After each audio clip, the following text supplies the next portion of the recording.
Tonight on God Bless America 35. Why is Anna Kasparian upset with Ukraine for attacking Russian oil refineries? I thought she was all about the resistance movements against so-called oppressors. Does Anna Kasparian hate the Ukrainians because they're not white, not killing Jews? Examining her hypocrisy tonight. Tens of thousands of pounds of raw beef from Argentina have been recalled after being sold in Texas and Florida. Why does Texas need any beef at all? El Sayed's campaign claims that he was a veteran, including the stolen valor. This might be the most incompetent campaign ever run, as El Sayed tries to run away from comments from his campaign surrogate Hassan Piker. Even fellow Democrats are sick of it. And more disturbing footage of Islamic leaders praising the October 7th attacks. Maybe this is exactly why Donald Trump just told Glenn Beck today that he would ban Sharia law. We'll be getting into why that will be a positive step for America, as we are also discussing Marco Rubio pausing visa applications, why this is necessary, and why we need to end the H-1B program once and for all. Finally, an update on the Strait of Hormuz. Is Iran buckling under the pressure of economic D-Day? We'll be discussing all of that and much more tonight on God Bless America. I am your humble host, Eric Abbenante, comedian, producer, documentarian, live from Dallas, Texas. Oh man, we have quite the show for you today. We have a ton to cover and some little housekeeping. Every single show now has to be 2 hours, 120 minutes. Why? Well, I found out that YouTube gives you direct access to the file within 10 to 15 minutes if it is 2 hours. Whereas if you are under 2 hours, it can take 10 to 15 hours to get that same file. So you will be getting 2 hours of your boy for every single episode. And because of that, we're only going to do one a day. No more 2-a-days now that I have found this out. But hey, you're still in aggregate going to get far more of me. And I know that's exactly what you want. Everyone wants more of Eric Abbenante. So we got so much to get into, and I really want to thank you all for tuning in to yesterday's episode. That was our most successful episode yet, and it was on the anniversary of my grandma's death. A little emotional for me, but you all really came through for me in a tough time, and so thank you all so much, sincerely. That was one of the more gratifying episodes, and we're in episode 35. It seems like we just started this yesterday, and now we're already cruising along, so I am quite excited. And today we will go through one of my most viral threads that I ever posted on X, and this is the one that got me demonetized from X. This is the one that changed my life in a lot of different ways because I stood up against Elon Musk and for American workers in the H-1B program. Was I a little harsh in retrospect? No. I stand by every single word, and I feel like I could have been harder on Elon Musk, actually. But we are talking about this because Monday, the Trump administration moved to impose more than $100,000 fee for H-1B worker visas. And we are getting news today of Marco Rubio pausing visa applications. And so because of that, I felt it was appropriate to review why I argued we need to remove the H-1B program. And essentially, the crux of the argument is this.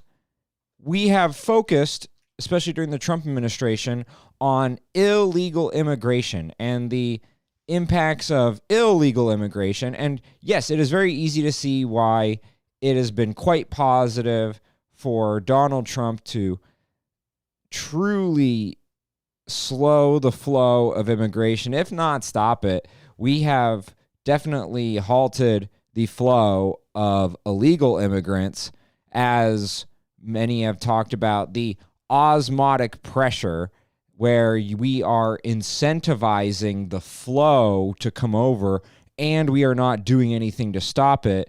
Trump has done an excellent job removing both of those and removing the osmotic pressure.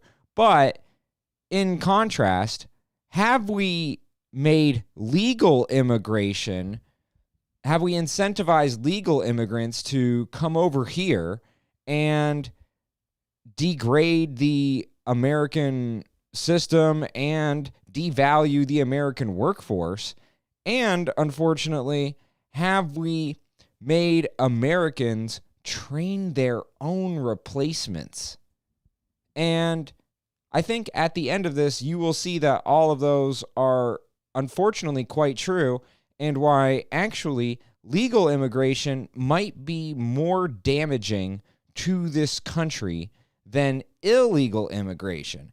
And I know that sounds like antithetical to the entire American system.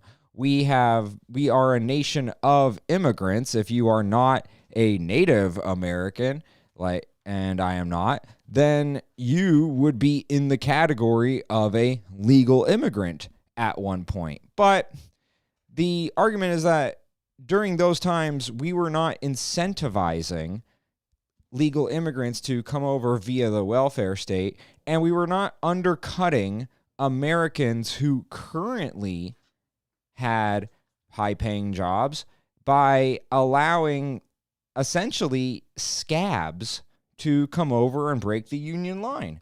Now, this actually used to be a Democrat position, and it goes back and forth, but in the early 2000s, the Democrats were actually the ones who were stronger on protecting Americans from legal immigration. And it was the John Cornyn's of the world in the Republican Party who were trying to incentivize legal immigration. So I will say, I am not going to place the blame on just the Democrats here.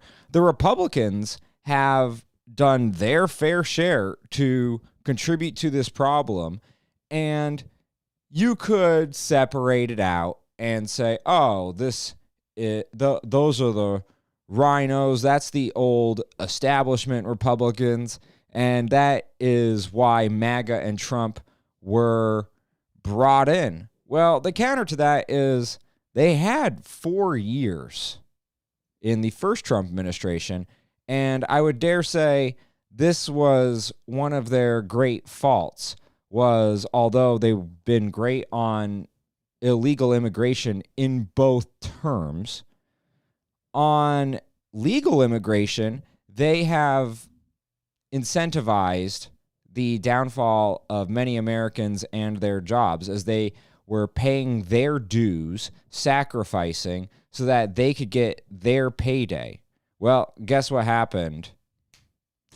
The H-1B system has absolutely harmed Americans. Now, this is also part and parcel. We are going to have to critique the big tech as well, like Bill Gates and Elon Musk. And this is where Elon Musk did get a brunt of the criticism. But let's go into this article really quick and let's read it. So, President Donald Trump's administration on Monday released a proposal regulation to codify an unprecedented move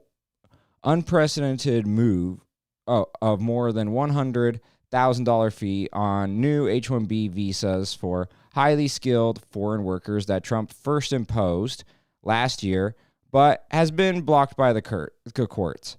The fee, first imposed by Trump in a temporary proclamation last year, vastly raises the cost of visas that are heavily relied on in the tech, education, and research sectors. So I wanted to highlight my entire thread on H-1B, and part of what I wanted to highlight was the fact that many people, because of H-1Bs, have had to train their own replacements. And I don't think many have examined the psychological impact it takes, the toll that it would take on an individual to have to train your replacement. And this isn't like the classic scenario of you're retiring, and because you're retiring, you need a new mentee to the mentor. No. This is because the company does not want to pay you for reaching a certain seniority and then you would be getting said pay raise. They would rather find a scab who comes across the line and use them. And again, so the vast majority of these H-1Bs are going to be Indians. Now, am I saying that Indians are bad people? No, what this is saying is that the system is bad. I am not hating the player, I'm hating the game. And so I will say the Indians who are caught up in this, and I have one fan in particular I wanted to highlight. He is one of my favorite people in the audience, and I will find him on here, but he is an Indian gentleman. There he is, the hopeful Indian. I really do enjoy this gentleman. Very nice guy, Ili Chakrabarti. And he is one of the people that I wanted to talk to with this because in the end, I am not upset with him. I am upset with the system that is using Indians as a pawn to replace Americans. Now, the unfortunate part of this is that there has been a brainwashing of the masses. There has been propaganda where it has been anti-white, anti-Christian, anti-American, of saying that Americans are not skilled enough and therefore we need H-1B workers. Now, this is quite the fallacy, and part of the reason you know it's a fallacy is that they have to be trained to replace. So American workers having to train foreign workers in general will show you that American workers are not the unskilled ones in this scenario. In fact, most of the H-1Bs that are being brought over are the equivalent to a high school dropout in America, not even a high school graduate. And so it is not that they are more skilled, it's that they are willing to work for less and usually work more hours while working for less. So this is the crux of the issue. And so I wanted to play this clip because, I can talk about this, but once you see the actual examples of this, it'll start to crystallize in your mind. So let's start with this gentleman who, again, you picture probably in the audience, because of the way the media has framed this issue, you would picture a white person getting mad at a brown person for taking their job. In fact, South Park has a very funny meme of this. They're taking their jabs. And they depicted every single one of those people as a Southern white redneck Christian. Whereas I'm going to show you that this is universal to all Americans, and Americans of every race have had to go through the pain of training their replacement via the H-1B program.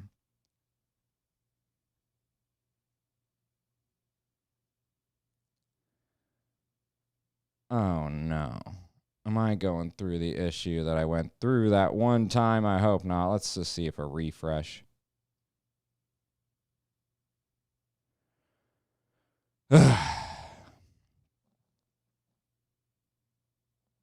This almost never happens. I'm so sorry, folks. All right, I'm so sorry. Okay, so So, okay. I actually do have the quotes here, so I don't have to play it. We can just go through it. And this is going to be a very fun episode for me. I'm going to have to really stretch my vocal cords to get to 2 hours, as I will have no breaks because of the clips not working. Absolute freaking joy. Okay. So, okay. We are sorry to inform you that as of February 28th, you'll no longer have a job. We're going to outsource your position to this company in India. Now, I'm being told that I not only am going to lose my job, I also have to train these people to take my job. I'm really not a violent guy. I love people, but I've been envisioning myself just backhanding the guy that is sitting next to me, trying to learn what I know. Harrison and his colleague staged a protest outside the medical center. His fellow worker, Senior Systems Administrator Kurt Ho, is losing his job too. He had just trained his replacement from India. I think for once we are going to stand up as Americans and say enough is enough. We are not going to take it anymore. And so this is a black gentleman who, man, it's not even going to let me scroll through this. What a day this is going to be. What a day. So, and then, yeah, so a gentleman we have right here, Kurt Ho, I would assume Korean or Vietnamese or something. But even he was having to train his replacement from India. So, and if you look at the rest of this clip, and again, sorry for the technical difficulties today, just gutting. So, it is across the rainbow. You are seeing a cornucopia of America as they have to train their replacement. And this is something that I think we are underestimating, how the H-1B program is abused, because they have to allegedly search for an adequate replacement. They have to be able to search for American talent first. But what if the search was manufactured or fake, and then they just use that as an excuse to continually find scabs who would cross the union line into our union, and because of that, then you would see this cycle be played out over and over and over again. So, oh man, I am so devastated by these clips not working. I had so much ready for you today. Oh my goodness. Okay. So, how does it feel to train your replacement? This is like digging your own grave. It feels worse than that. Not only am I digging the grave, but I'm getting ready to stab myself into the gut and fall into the grave. That is what this gentleman was feeling. I can't even scroll through it. Wow. Okay. And so, by the way, this is a segment from 2017. I actually, in this thread, I have the full clip for you so that you can watch it and see, did Eric clip anything out of context, or did he present it to you in a reasonable fashion? Now, again, see this gentleman, and okay, I am glad that some of these things will work. So, this gentleman clearly had to wear a disguise, but the disguise is not very good. It may be the worst disguise in the history of TV, as he has like a Justin Bieber haircut and then a mountain man beard and then a cop mustache. But, you know, I think VJ, his buddies are still going to notice him, you know, when he's getting roti. He is, you know, he is still going to be pointed out. And okay, his name was Rajesh, actually. Rajesh. And here is where I was arguing that, hey, you don't want to hate the player here. Hate the game. Hate the system that puts these individuals in this position. So, this is directly from the clip that, again, I can't play because of technical difficulties. And the way it works is even if I check it and reset it, sometimes it just happens. It's a glitch. I can't avoid it. I'm so sorry. So, okay. The argument you hear from the high-tech firms is that they can't find enough qualified American workers. Well, there are a lot of qualified American workers, but the companies will do better financially if they hire the foreign worker rather than the American. This is modern-day indentured servitude because the H-1B workers are on essentially a contract, and if there is a breach of said contract, then they get shipped back to their home nation. So I actually feel bad for them in a sense of they have to come over as scabs. They have to then work for the company, and if they are doing anything wrong, then they can get shipped back. Now, I do feel bad until you also learn that, oh, you're going to have to hire the spouse of said H-1B person. And then that's where it gets a little touchy of, oh, so then we have to actually, and this is H4EAD. So H-1B has an extension with H4EAD.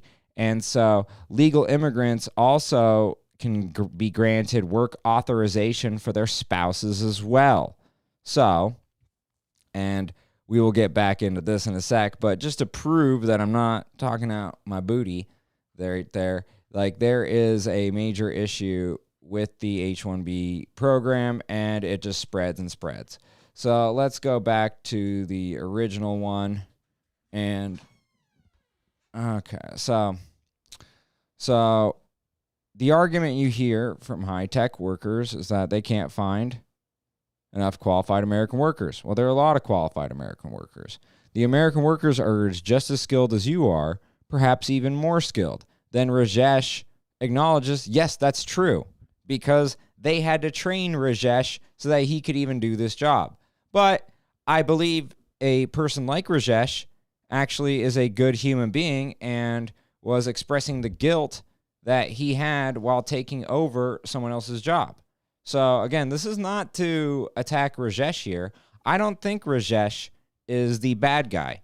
I think it is these American companies and then these global staffing firms. Those are the bad guys here, not a person like Rajesh who is just caught in the crossfire. And if you were in his shoes, you would do the same thing, most likely. So most of these global staffing firms are based in India. They've become multi-billion-dollar enterprises, supplying American companies with H-1B workers like Rajesh to replace American workers. Rajesh said he was never told in India he'd be taking American jobs. Rajesh, I have to take all of their knowledge and basically I have to steal it. That's my job description. The American workers lose their job and they also cry while leaving the job. They cry. They've been working there 20 years and suddenly I've taken their job. If I lose a job, I can go back to India, but where can they go? Now that is the central tenet, the major issue here. These American companies are short-term making gains by replacing their workers with cheaper Indian workers. And it's well over 70% of H-1Bs are Indian. So it is not too harsh of a generalization to say it is just mostly Indian. And so the Indians, they are benefiting because not only are they creating a superior life here in America, but there is a vast amount of remittances sending money from one nation to another. Typically, it is America sending back to all these foreign nations. And you see that in abundance with Mexico as well. This isn't just an Indian thing, but this is a major concern because American companies in the short term are gaining, but in the long term, American society is certainly being degraded because these Americans of all races, all colors, all stripes being replaced by Indians, well, we are changing the demographics of America. And again, many black and Asian, etc., Hispanic, etc., Americans are losing out to just one group. Doesn't seem fair on multiple levels. So, let's go back to this. They cry. They've been working there 20 years. It's startling that he even is honest enough to admit this. And suddenly I've taken their job. If I lose a job, I can go back to India, but where can they go? You must know that when most native-born Americans see this going on, they blame you. But I'm not the enemy. The main villains are the Indian companies and their American corporate clients. They are exploiting us. And I felt like Rajesh actually summed that up quite nicely. The enemies here are these big multinational companies and these American companies selling out the American workers who built that company up to the point where they could even make this decision. And the other disturbing part is the search aspect of it and how they get through the loophole. You have to prove that there is no qualified American workers. But all you have to do is have a fake job search where you can prove that there's no one qualified. And in the end, the no one qualified portion could be you actually met an American worker who was quite qualified, but he wanted to get paid a living wage. How dare they? So that's part of how they say, oh, we have found no one qualified. And this 60 Minutes piece from 2017 still rings quite true today. And again, I hate to point this out, but 2017, when was that? That's the Trump administration. First term. So I can't give Trump a lot of credit here. In fact, I would say this is one of his great failings. And so this is something that if he was able to shore this up and change this, it would do multitudes for his legacy. But at the moment, this is one of the detriments to his legacy. Now, again, having the same glitch I haven't had in almost 20 episodes where can't play the clips. Very frustrating. But I'm going to do my best and get through these 2 hours with you. So, highly skilled foreign workers replacing Americans make half of the salary with no benefits. So, they aren't more skilled. They are more skilled at working on less, doing the same thing, and most likely a fraction of the same thing. But the more important part is that they're getting paid a fraction. So here's Craig D'Angelo. Craig D'Angelo worked for Northeast Utilities, now called Eversource, and was one of 220 IT workers replaced by H-1B visa employees. And as a reminder, at this point, I have shown a white guy, a black guy, an Asian guy, and we're getting the full rainbow of Americans who are being replaced by Indians. And again, we're not hating on Indians necessarily, but part of it is they are being used in this game to replace the American worker who, again, these are people who have been told you're supposed to sacrifice, you're supposed to pay your dues. And then when you get to a point of seniority, then you'll get the big payday. Right as they're about to get the big payday, that's when they get replaced. And this happens all the time. I have had this experience in producing where you have a situation where you are paying your dues and you do a great job for your host, and then they turn around on you and replace you with AI. AI is the new version of this, and soon the robots will replace even the immigrants, and then you will have an entire generation of visa workers plus Americans who have, so the Americans have been displaced by the foreign workers, and then the foreign workers are going to be displaced by AI. Soon you will have multiple major groups in this country who have no job prospects. And so this can be a devastating vicious cycle. So, okay. Craig D'Angelo worked for Northeast Utilities, now called Eversource, and was one of 220 IT workers replaced by H-1B visas.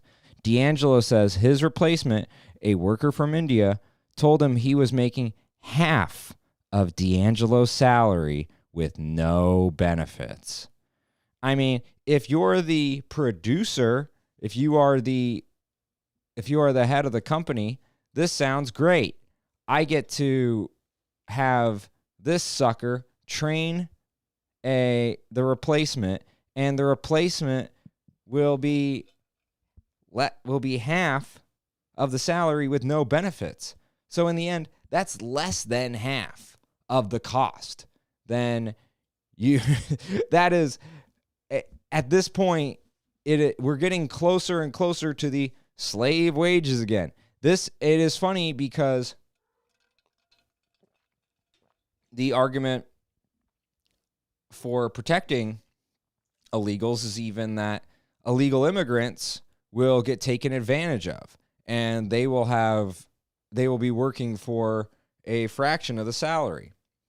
Well, legal immigrants go through the same thing, because if you are incentivizing, just like we talked about the osmotic pressure of illegal immigration, if you are incentivizing the American companies to replace American workers, they're gonna be doing it, especially in what I call, instead of the Stockholm syndrome, the stockholder syndrome of the stockholders and the massive amount of profits that they want to achieve on the stock market. Of course that they're going to replace an American worker who was about to get his big payday because he paid his dues, because he sacrificed at the company. Well, now we can replace them with an indentured servant who is going to make half the salary and no benefits. If you're the producer, you're going to say, sign me up. So it is rough. So I didn't get laid off for lack of work. I got laid off because somebody cheaper could do my job. And this has parallels into the AI discussion, because yes, it is the same concept of humans getting replaced by a cheaper robot. So we met with this group of workers who all had to train replacements. Leo Pereiro, see, there you go. Now we have got into, now we're involving Leo Pereiro. Now we are getting the entire spectrum. We've had a white person, a Hispanic person, a Asian person, and a black person. All these Americans replaced by AI, and by H-1Bs, and we have women involved as well. So it is the full spectrum of Americans being replaced by this one group. So We met with this group of workers who all did train replacements. Leo Pereiro had just received high performance reviews from Disney when he was called into a personnel meeting.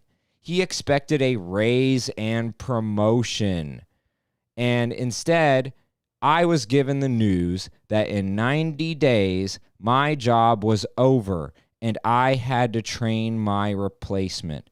Never in my life that I imagined till this happened at Disney that I could be sitting at my desk and somebody would be flown in from another country, sit at my same desk and share and take over what I was doing. It was the most humiliating and demoralizing thing I've ever gone through in my life. And I must say, I have had jobs as well, outsourced overseas. I have been trained and I've had to train my replacement.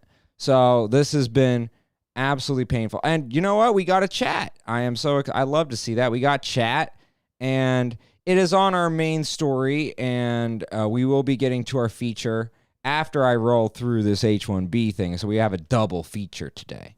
Okay, we are quite covered. But thank you so much. It's Not Okay Golf. Now, Golf is saying that Antifa has nothing to do with Hamas nor Iran, and I will prove that to you later, but let me give you a preview of what I'm talking about, because thank you again for commenting. I really sincerely appreciate it. Okay.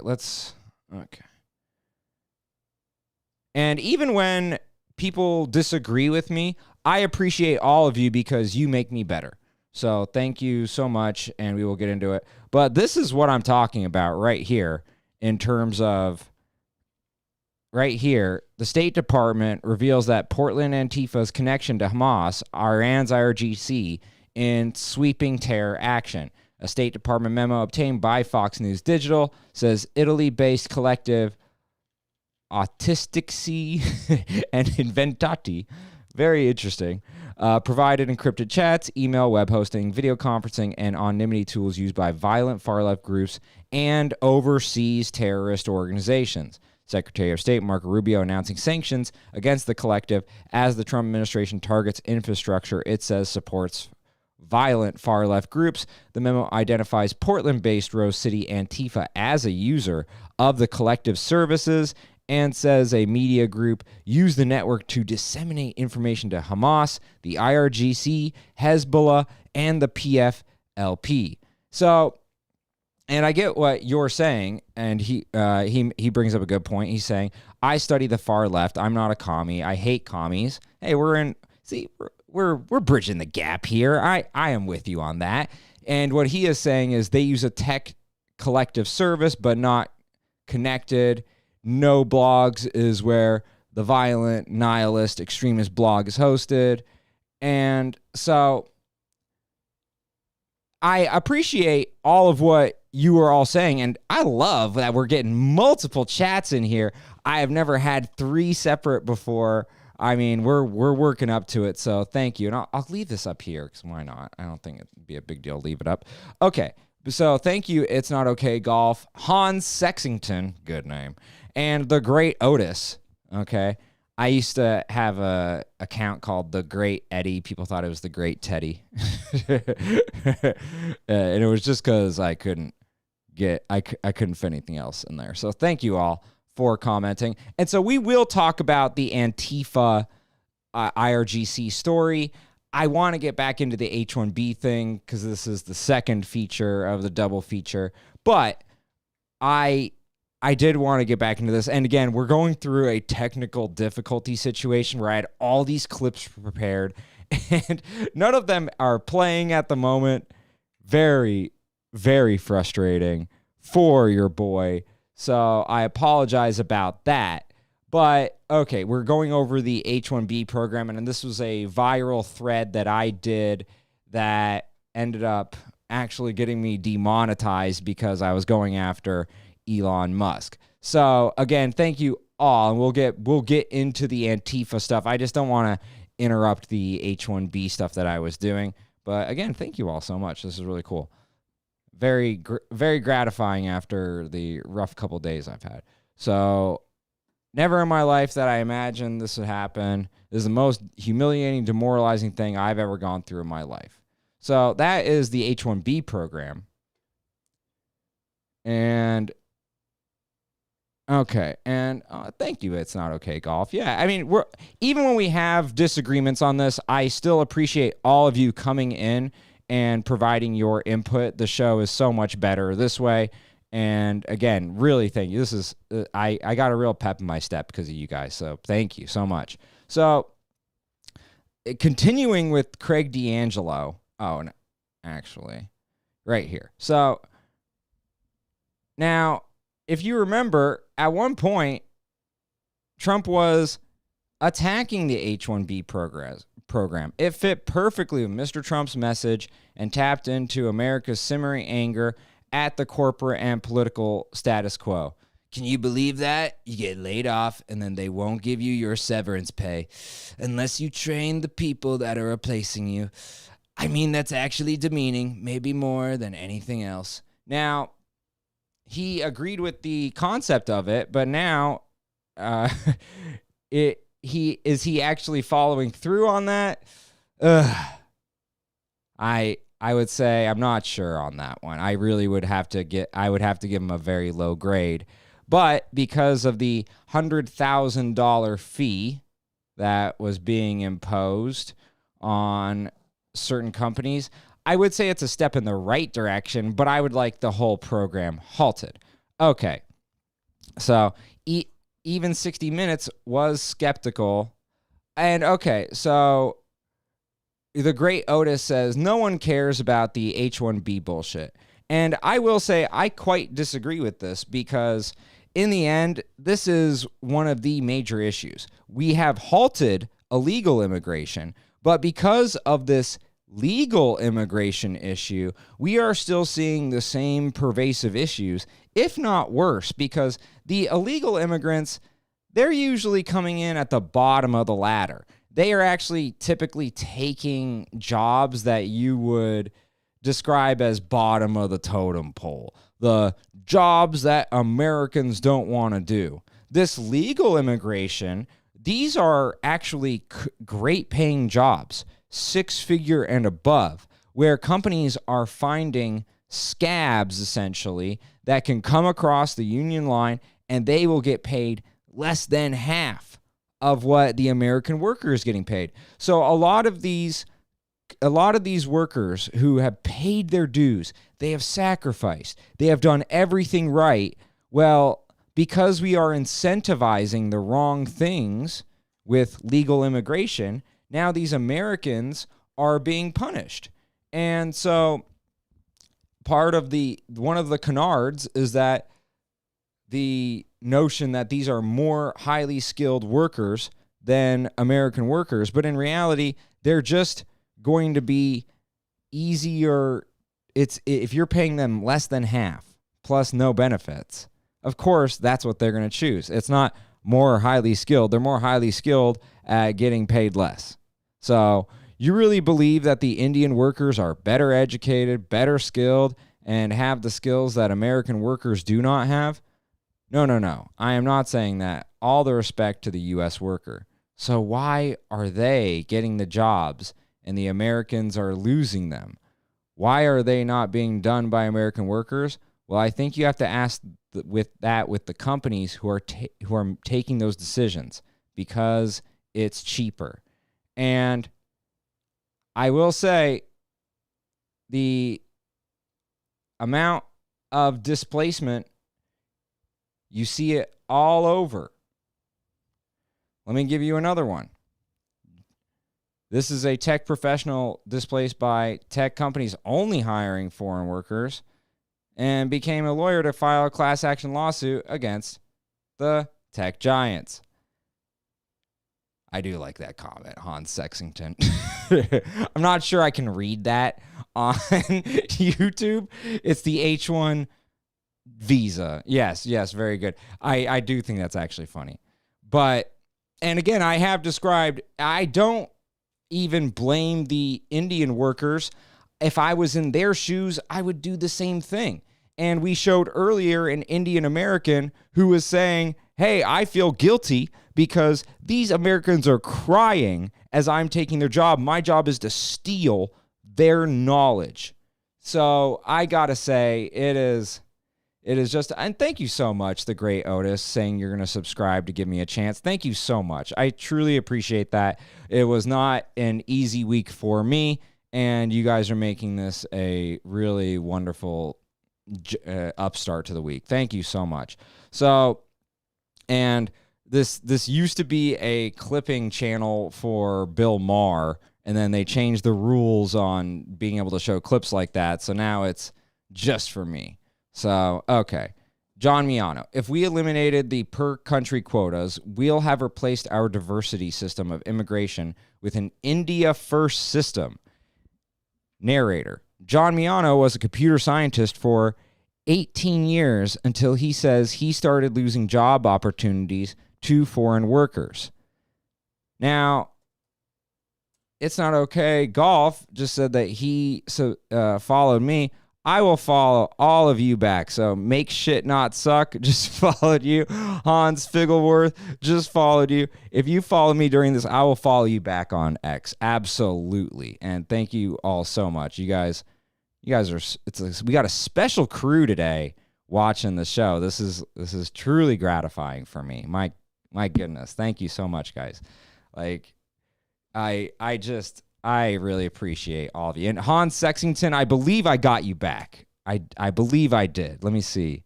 Oh, and the great Otis, I got you back too. Okay? Let's go.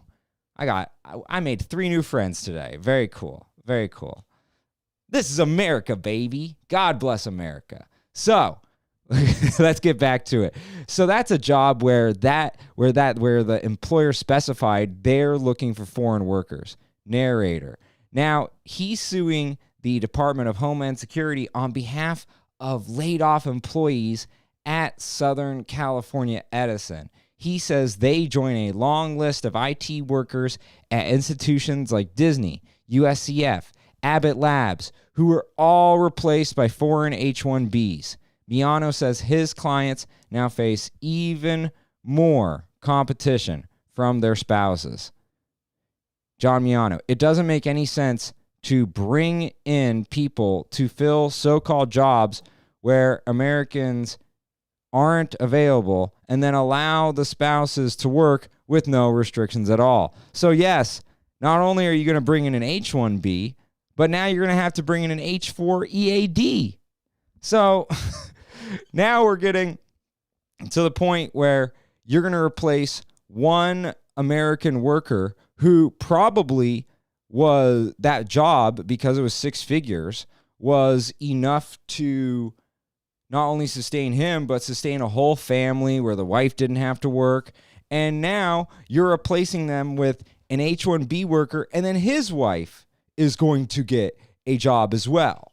And so 2 foreigners replaced one American job that could supply a whole family. And this is why, in my opinion, legal immigration, if you're incentivizing this, is actually going to degrade the American system far more than illegal immigration. Because most of the illegal immigrants, they're just working on farms. They're doing the lowest end of the ladder. These are jobs that Americans have sacrificed for years and decades even. And then right when they're about to get their payday, they get the rug pulled from under them. Disgusting. So it doesn't make no restrictions at all, because H-4 EAD holders can work wherever they want. That's not the case for their H-1B spouses whose visas are tied to specific employers. It's been totally bad for American workers. It's a sad thing that we're setting one group of labor against another in this job market. But the reality is we need to think of Americans first when it comes to the American job market. And I think that is just an obvious conclusion that you would come to. And so H-1B, well, now you have to deal with H-4 EAD. And the Obama administration did create the H-4 EAD visa in 2015. It grants employment authorization for the spouses of H-1B visa holders who are in line for green cards. More than 100,000 spouses applied as of 2017. As of this April, there were more than 600,000 Indian immigrants and their spouses and children waiting for green cards. So we talk about illegal immigrants in this country, and we often cite tens and tens of millions that have come in, but are they doing as much damage to the system as just this around 500,000 to 1 million?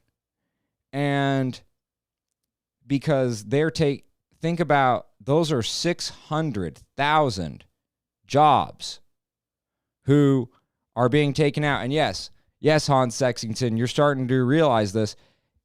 We have 600,000 Indian immigrants, and you have 100,000 spouses. I mean, it adds up very quickly. They're American citizens in waiting.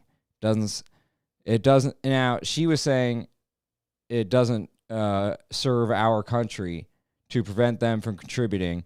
They're going to be our fellow citizens. And Otis makes a good point. It's not like these people don't breed like rabbits. And hey, I give them credit. White Christians, Americans in general, should be taking note of the birth rate of foreigners, and instead of castigating them, saying, hey, we should be doing that because we need to be repopulating our country with true-blooded Americans of every race. So, yes. And thank you, Hans Sexington, for allowing me to explain all this because, yeah, it gets quite nasty really quick. You have the H-1B worker, you have the H-4 EAD, you have their kids, and then the cycle just perpetuates. So the reason we're in this situation where there's a mismatch between the H-1B program and the green card program was 1998 and 2000. The tech industry pushed for a huge expansion of the H-1B program. And this is Bill Gates initially. You can give a lot of the credit to Bill Gates, but then who expanded it and did even more than him? Elon Musk. And so this was where I actually got demonetized. I had in 2024, I had well over 750 million views, 750 million views. And then because of this and going after Elon Musk for this, I was demonetized. Now, I have complained for over a year, and I have slowly gotten my subscription money back, but I'm not sure if I reapplied and was verified again that I would actually be able to get my monetization back. So it is this is clearly touchy to Elon because he was able to get me demonetized for it. So yes, and I agree with both of you, Golf and Hans. Like, they hate when we reveal the truth. I think that's 100% correct. Now, every mainstream media acknowledged that H-1B visa fraud led to displacing American workers. Because again, back at this time, we're still in the time when this is mostly a Democrat issue. And I give Democrats credit where, especially like people like Bernie Sanders, they were trying to protect the American worker. And that was the notion of why they were on this side. I would have to go into it a little deeper to explain why the flip happened. But mainstream media, I do give them credit. You can find multiple really good segments. This was from 2012. This was the Infosys settlement, but very similar to the footage I just showed you from 2017, that 60 Minutes piece. And again, because of a glitch, I have to describe all these clips to you joy. You get this beautiful, the dulcet tones of Eric Abbenante instead of the actual clips. So, in 2012, we reported the results of a CBC News Investigates team based on allegations from a whistleblower. He claimed the company was involved in a massive fraud that may have put thousands of Americans out of work, all in the name of profits. Systematic visa fraud to bring India workers into the United States at lower wages, displacing American workers. The scheme, Palmer says he uncovered, involved bringing Indian workers to the U.S. under false pretenses, including visas, claiming they had special expertise that couldn't be found in the U.S., claiming they were just here for a meeting, and visas claiming they wouldn't work in the U.S. CBC News obtained these internal Infosys documents that allegedly gave employees instructions on how to lie once they got to immigration. So then what's the motive to bring them in? You could hire an American who is trained in that particular discipline and do better. It's purely profit. Exactly. And so you have to pick one. Do you want to improve the lives of Americans, or do you want to improve the life of the globe? Are we going to bring in everyone else from the entire world? You know, it's just woof. So, and again, thank you all for Hans and It's Not Okay Golf. You guys are like really made my day, and this stream could have been so much more depressing. So, thank you so much. We still got plenty more to go, but you guys are the best. So, that is the crux of the HOB. We're almost through it, but I told you this was quite the thread. This was quite the thread because I got tons of data on this. So, in fact, when the last time Congress introduced legislation to reform legal immigration, what happened? Tech stocks' value dropped dramatically. Shares of IT companies fell 9% today amid fears that a new bill to rework the H-1B visa program would be enacted. Trump's plans to overhaul the visa program targeting H-1B L-1 visas. So I give Trump credit for, at some point, trying to fix this program, but he, I believe, at one point got subverted by different interest groups, including big tech, who have really financed his run into the second term. And I believe that he lost sight of what was a good idea to halt or get rid of this programs. And so let's go back to the 60 Minutes piece. And I really enjoyed this. The fired workers, pressured to stay and train their replacements, launched a quiet protest. Every one of us that would be let go had an American flag sticking out of the cubicles. Row after row, as we were let go, those flags were taken down. I was the last person let go. I went in, I took the last picture, and there were no American flags left. See if I can find that. Yeah, there you go. And it's going to be a matter of time before everybody else feels the same burden, the same pinch, the same hurt that we're feeling right here at UCSF. It's a matter of time. So, and, oh, thank you, It's Not Golf. And the reason, and the thing about immigrants is the special hires lines of credit they have access to because of being immigrants, and they have zero equity. So it's like importing debt slaves, to be honest.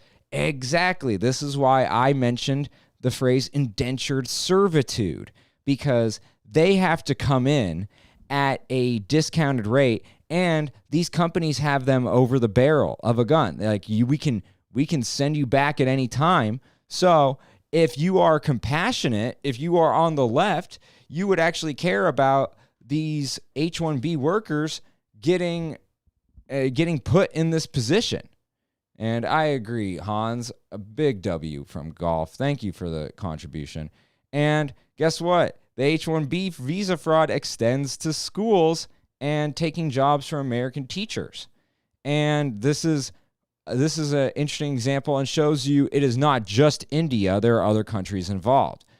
A trail state auditors call an illegal use of your tax dollars. Auditors found immigration and legal fees for school officials, families, and others living in Turkey, including some who auditors found were never employed at any of the schools. They come over here on H-1B visas. The U.S. government issues H-1B visas to foreign workers if they provide specialized services in the United States.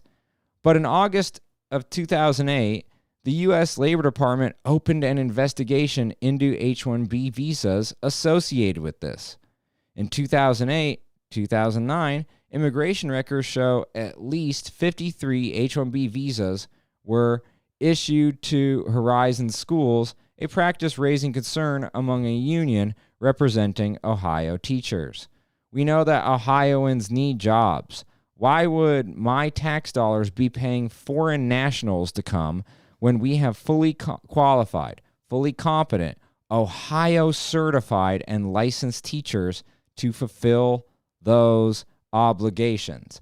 And so the Great Replacement Theory, I'm sure you have heard of the Great Replacement Theory, saying that they're going to use illegal immigration to accelerate the browning of America. We're going to replace the white Christian foundation of America. And even if you aren't Christian, you at least assimilated into our society that was Christian-based, and you have contributed in that way. But if you're not going to assimilate and you are just going to leech off of the system, that is where I felt like it was appropriate to call it the train your replacement theory, because it is disturbing how these people right here, these tech workers who did everything right, they were still undercut by scabs, crossing the union line. And I use that phrase on purpose because in the end, I hear the left all the time. They talk about unions and they understand the union argument of the scabs coming over. But liberals, I want you to think of it like this. Picture the entire country as if it was a union, and the borders represented the edge of that union. And when someone crosses the border into our country illegally, they are essentially scabs.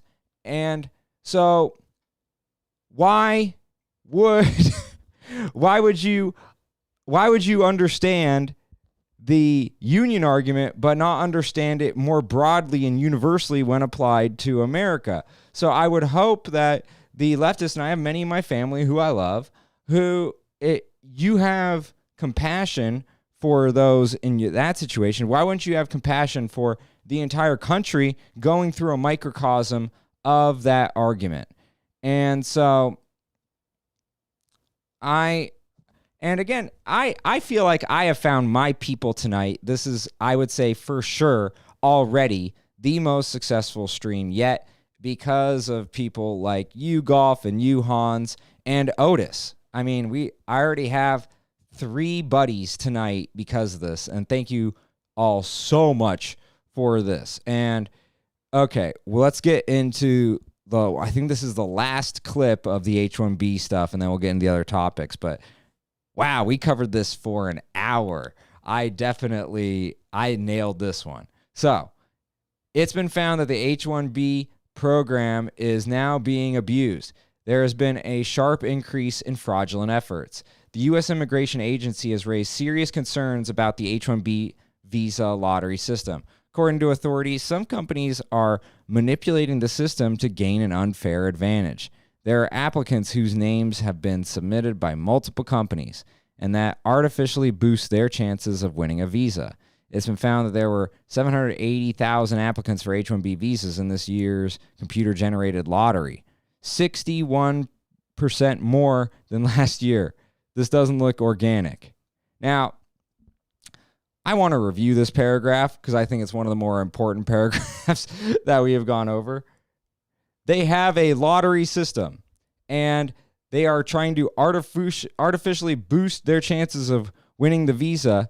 780,000 applicants for H-1B visas in that year's computer-generated lottery, which was 61% more than last year. There have been suggestions to reform the H-1B program, including the lottery system. Others have called for a stricter enforcement system of the program's rules and to penalize employers who violate them. Now, this is why I have said just halt the entire program.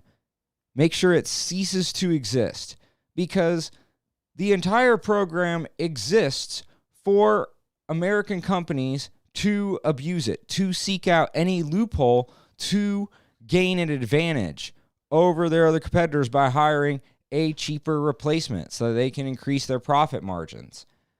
There is no way that this system can exist without it being abused. So, okay, here's a quick update. According to the Office of Homeland Security, 755,000 people were admitted to the United States in H-1B status in fiscal year 2023.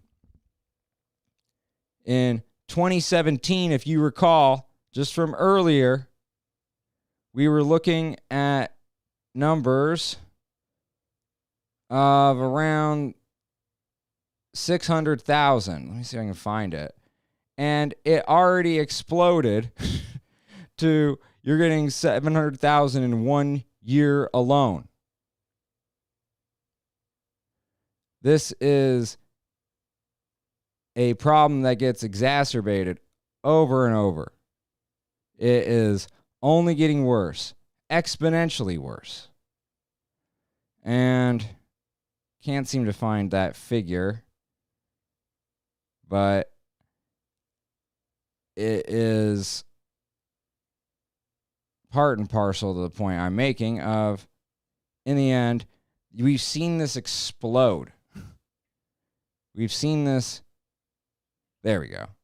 So, as of April in 2017, there were 600,000 Indian immigrants and their spouses waiting for green cards, and their spouses and kids.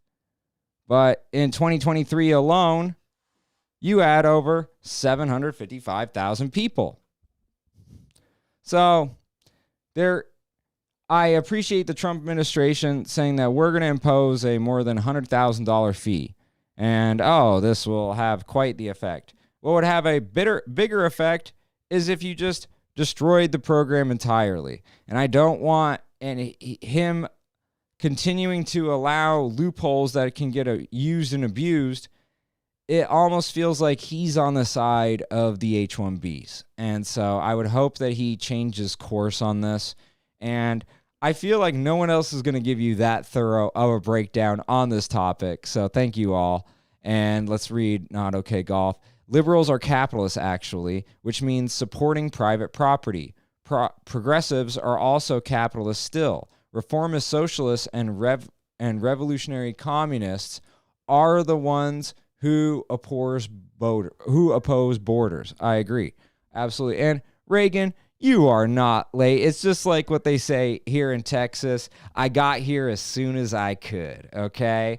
And I am totally with you. And again, if you follow me on X, I will follow you back. And if you're already following me, just comment or something and I will grab it for you. But you guys have been absolutely uplifting today, because between yesterday, anniversary of my grandma's death, and then today, I really needed this uplifting moment from you guys. So thank you all so much. And as you know, as I was saying at the beginning, I found out that that I need to do 2 hours minimum because YouTube gives you the file quicker than if you do under 2 hours. So we've still got at least 45 minutes of this, and then we'll be done. But okay, so that was our first feature story. And to wrap it up, yes, illegal immigration is a problem. But illegal immigration is taking the bottom of the totem pole jobs. Legal immigration via H-1B is destroying this country from within, taking all of the... Oh, Reagan, I am following you back right now.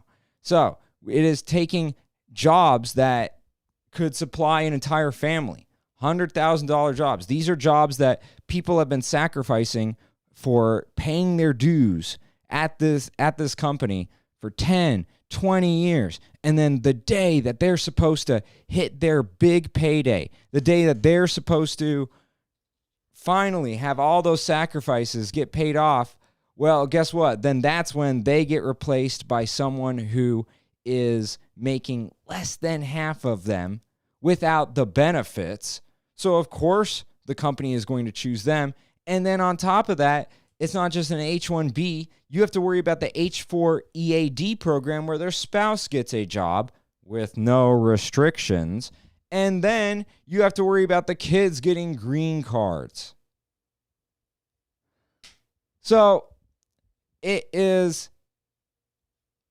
an order of magnitude more damaging to this country to allow legal immigration than illegal immigration if we are not fixing the incentive structure. Back when our ancestors came over, most of our ancestors came over, there was no incentive of you will be on the welfare system. You either had to make it or didn't make it. Kind of like New York. If you can make it here, you can make it anywhere. And so we have completely inverted the reality of immigration, where we are incentivizing the wrong things, and we are absolutely disincentivizing Americans who are trying to achieve the American dream. Why are we allowing indentured servants from India and elsewhere have to work real slave hours to achieve the American dream? It is completely bastardized. So that is why, and at first, I really didn't understand the argument from the Ann Coulters of the world. What do you mean we're going to get rid of legal immigration too? Yeah, we have to halt everything until we can figure out how to reform the system. They talk about defund the police. No, we need to defund immigration until we figure out what is going on and how to change this system for the better. And I appreciate you, Otis, saying, remember to like the stream. I don't even do a good enough job of reminding you guys. Thank you. Thank you, Otis. You're the man.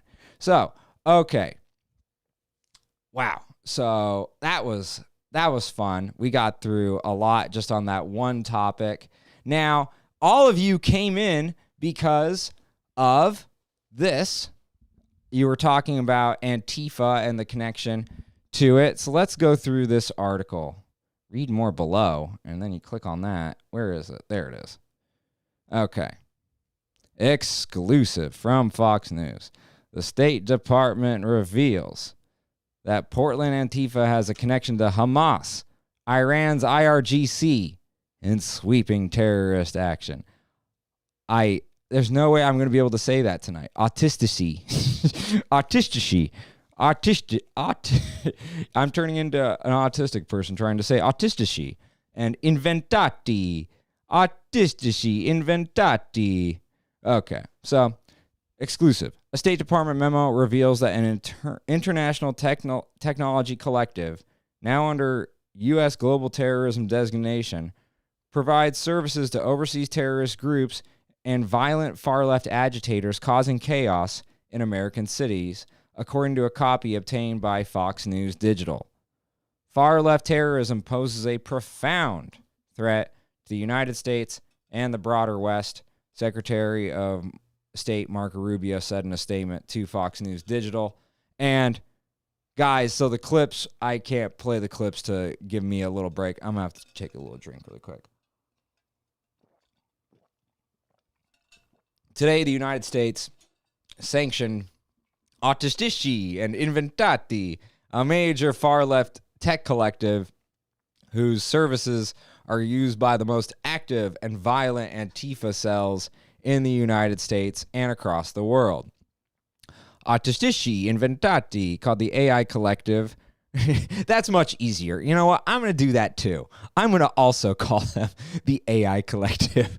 So the AI Collective by the State Department, it's an Italy-based group that builds highly sophisticated digital infrastructure used by violent left-wing organizations in the United States and Europe, along with Islamic terrorists, according to the State Department. Now, so Otis, I believe what you're arguing is that the collective, known for doing this for years, the collective is the group that runs the platforms that Antifa use for communication online, called No Blogs. That's actually interesting, Reagan. Thank you. I think what you were saying earlier, Otis, is that this might be a cheap connection by Fox and that they might be cherry picking. I could see that argument, but I still think there is a lot of guilty by association going on, and they do this on the right they attack the right very effectively with guilty by association. Yet I feel like because we're a little more honest, we can't exactly apply that in the same way, but we should. Okay, so these tools are specifically designed to support the operations of far-left terrorist networks, built to enable them to organize, recruit, communicate, disseminate propaganda, share target information and tactics, and carry out violent attacks, all while remaining anonymous, untraceable, and beyond the reach of the law. The AI Collective has officially been deemed a specially designated global terrorist network. The designation bars Americans and U.S. financial institutions from doing business with the group and freezes any assets it has under U.S. jurisdiction. Violators can face civil or criminal penalties. The memo identifies Portland-based Rose City Antifa, known for its violent rioting and destruction, as one of the U.S. groups that relied on AI Collective tools and services. Now, if you remember, the mainstream media position on Antifa, shockingly, is still that it's not a group. It's not a group, even though they have a building, they have a whole organization, they have a branch, Rose City Antifa, that actually uses these AI services. So it is just funny that the mainstream media are trying to say that they're not a group. And It's Not Okay Golf is saying it's not a group. Actually, there are a lot of groups. There are a lot of different groups which are considered Antifa. And Antifa is highly anti-hierarchical. Now, that's an interesting argument, but I would push back gently and saying, just because that it is a disorganized group doesn't mean that is still not a group. In fact, they might use that disorganization as an advantage. It might be harder to examine what they're doing. And you see this with terrorist networks as well. And so it is interesting that Antifa is being accused of working with IRGC and other terrorist networks like Hezbollah, Hamas, etc., because they actually do use that same level of structure, having a lot of different shell companies of this. And we go over this with the history of, if you check out my video, History of Hezbollah, we actually do go over this concept because they used shell companies and et cetera, versions of themselves to make it harder to track that they were doing illicit drug trade with the cartels. And actually, this was somewhat independent of the IRGC because the Hezbollah was upset that the IRGC was only giving them a certain amount of money, and then they wanted to actually earn more money on their own.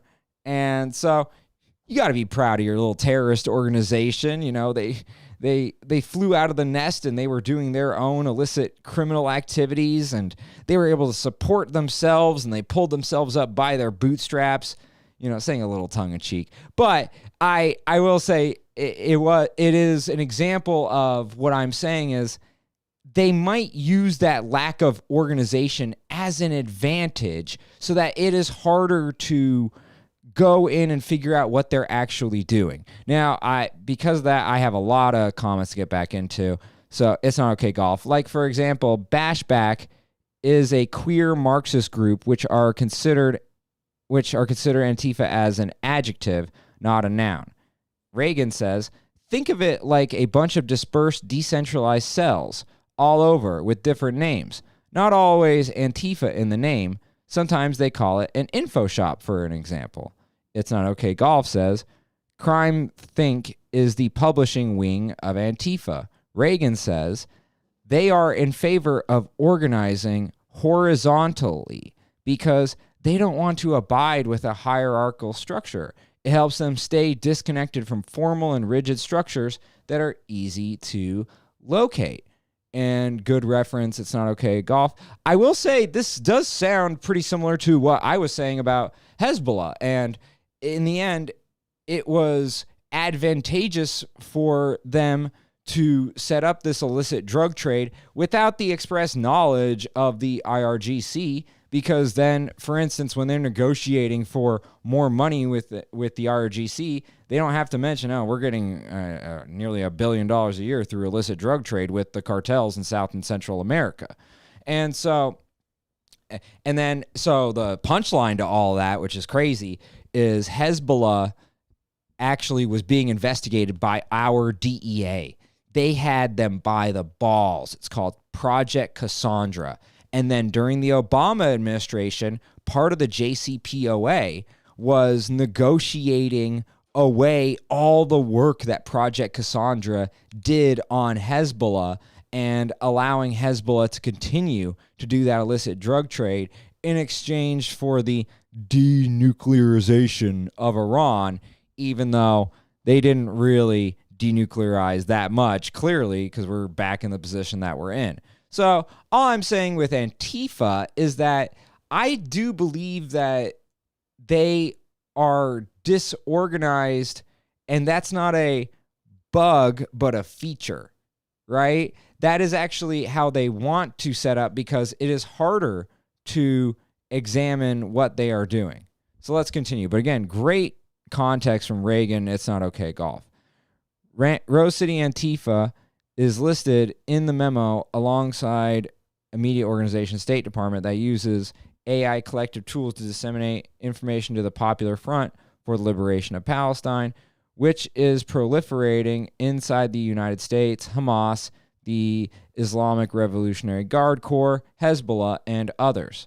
The memo also accuses the militant abortions rights group Jane's Revenge, which declared open season on pro-life organizations and threatened escalating attacks after the leaked Supreme Court draft signaling Roe v. Wade would be overturned of using the collective services. The State Department memo says that the collective provides its services exclusively to left-wing extremists, screening users for ideological alignment before allowing them access to its tools. The collective claims to host roughly 16,000 mailboxes, 1,500 websites, that's a lot, 5,500 mailing lists, and 10,000 blogs on a custom-built platform. The State Department says militants frequently use those services to disseminate target information, tactical manuals, and techniques and communiques about recent attacks. And good use of communiques, you almost never see that. Memo stressed that while the infrastructure is overseas, it supports domestic far-left groups that for years have wreaked havoc in the United States, mostly under the label of Antifa or anti-fascism. So, very interesting to note that there is an overseas infrastructure that is supporting domestic far-left groups. And I will say that is fascinating. decentralized Hans Sexington giving support to the others in the group. We have such the best people in here. I mean, you guys are all sweet, supporting each other. So that's what America's all about. God bless America. Decentralized movements like Antifa are low on that purpose, like that on that purpose. They can't use conspiracy charges because it's decentralized too. That's a great point, Otis. That is what I'm referring to, where in the end, the lack of organization is an advantage, and it makes it harder to get to the bottom of things. And you see this all over. Like I said, shell companies, that is the express purpose of a shell company, to make it harder to figure out what is going on. So, yeah, and I should have figured that typo out. That's my bad, Hans. And so there will be no refuge for violent extremists who wage war on our civilization to plot and undermine law and order.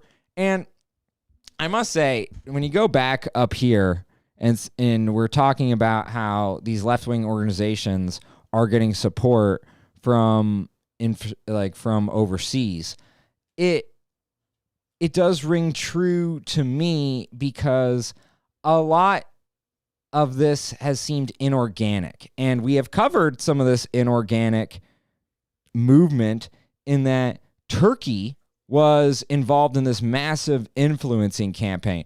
Everyone likes to focus on Israel's influence campaign, and it certainly exists. Okay, I may be Jewish, but I'm not going to deny that, one, that there is a massive influence from Israel, and two, that AIPAC is essentially a FARA loophole.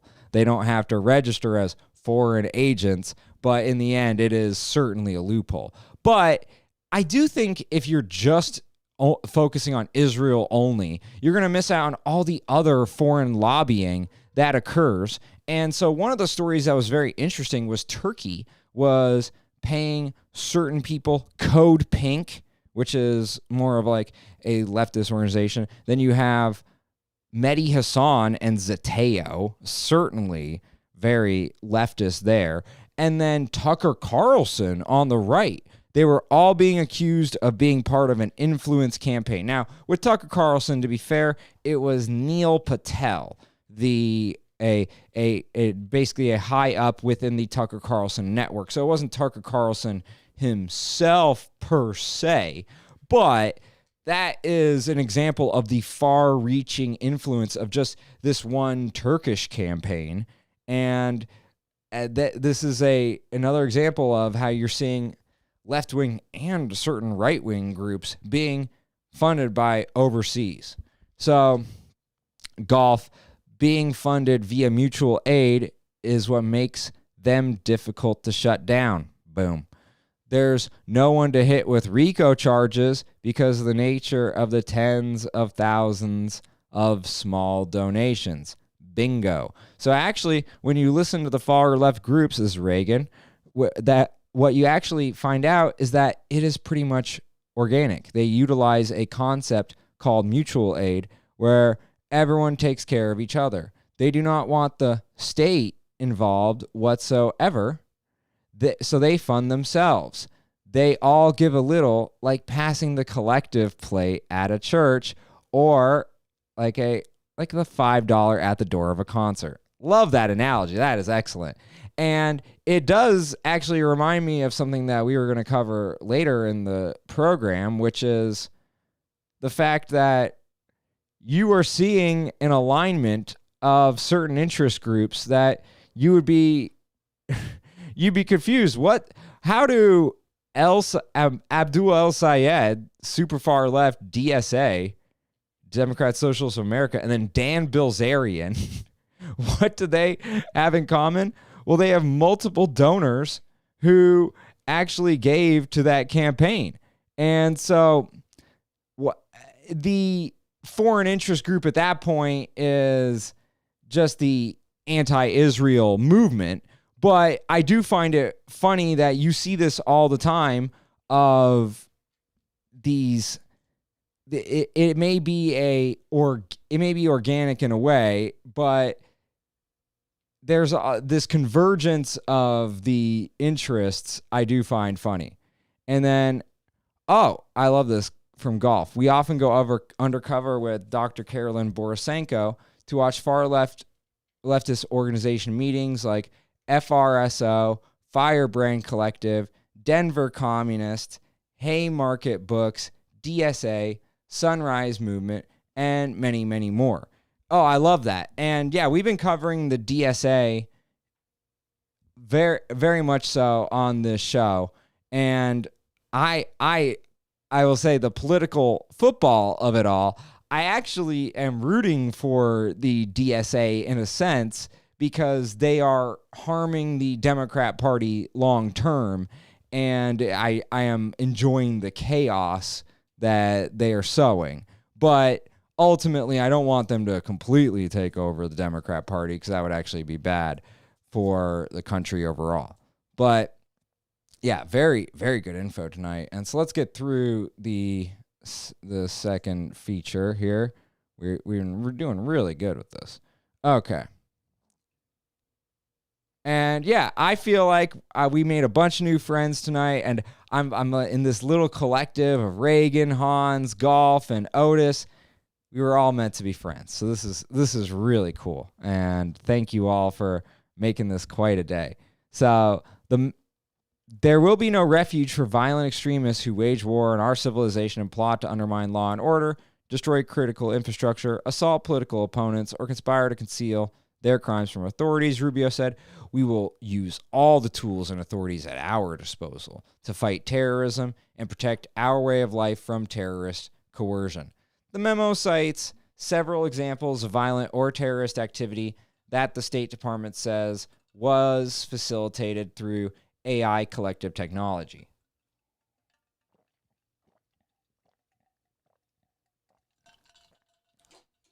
The memo identifies a far-left extremist group that describes itself as a tool for militants worldwide to share essential information to be acted upon.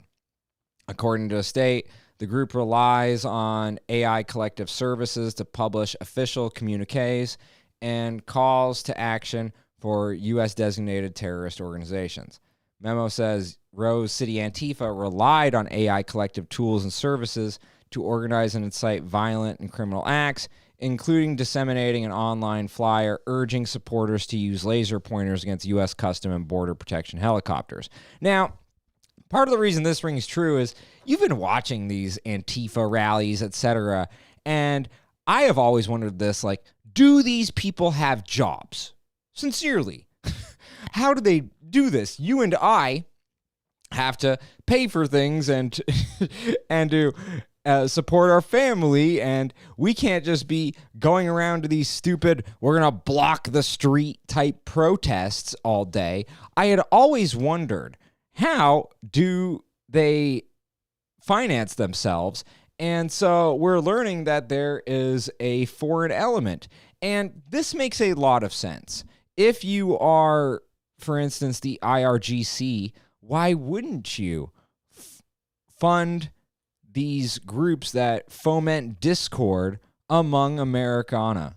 I mean, it does make a lot of sense if you think about it. So all you need is a laser. Leave home. They can see where the laser is coming from, the flyer said.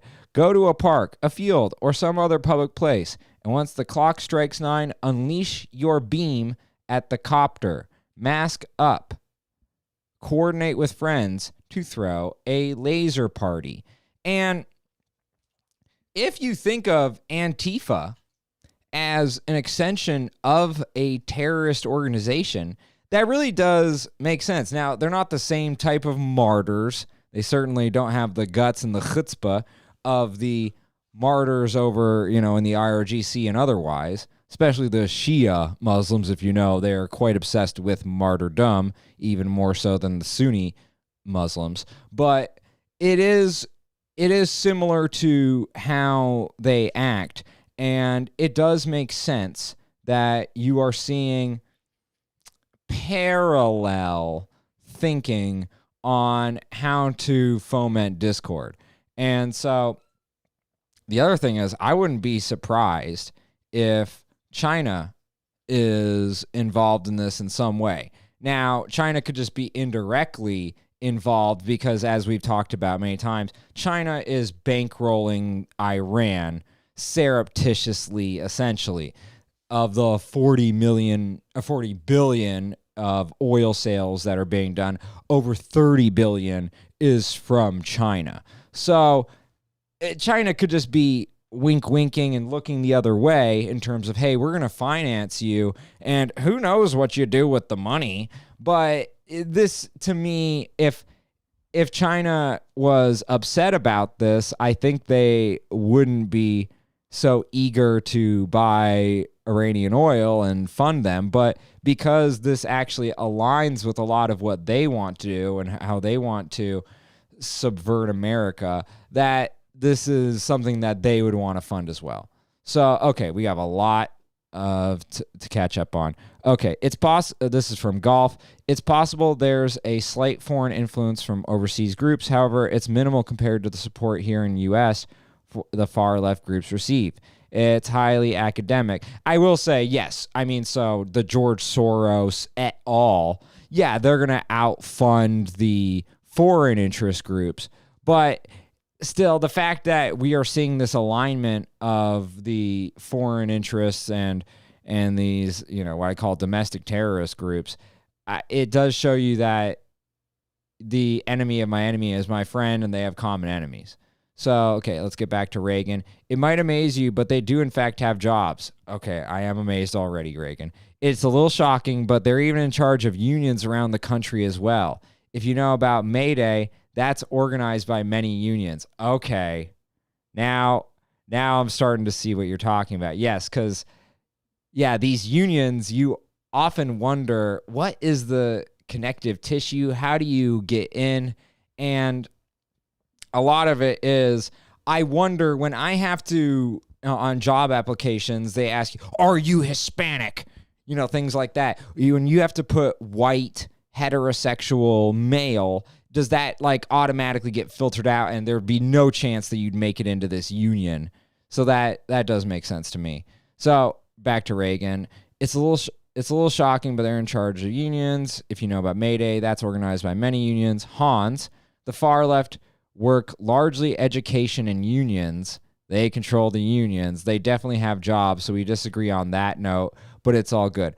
Okay, and I will take that point because that is fair in terms of they have these jobs, but they also have these jobs that allow them to protest at these certain times, right? And I that's the part that always would get me, because it would usually be during work and they would disrupt other people at work, especially when they're blocking the street.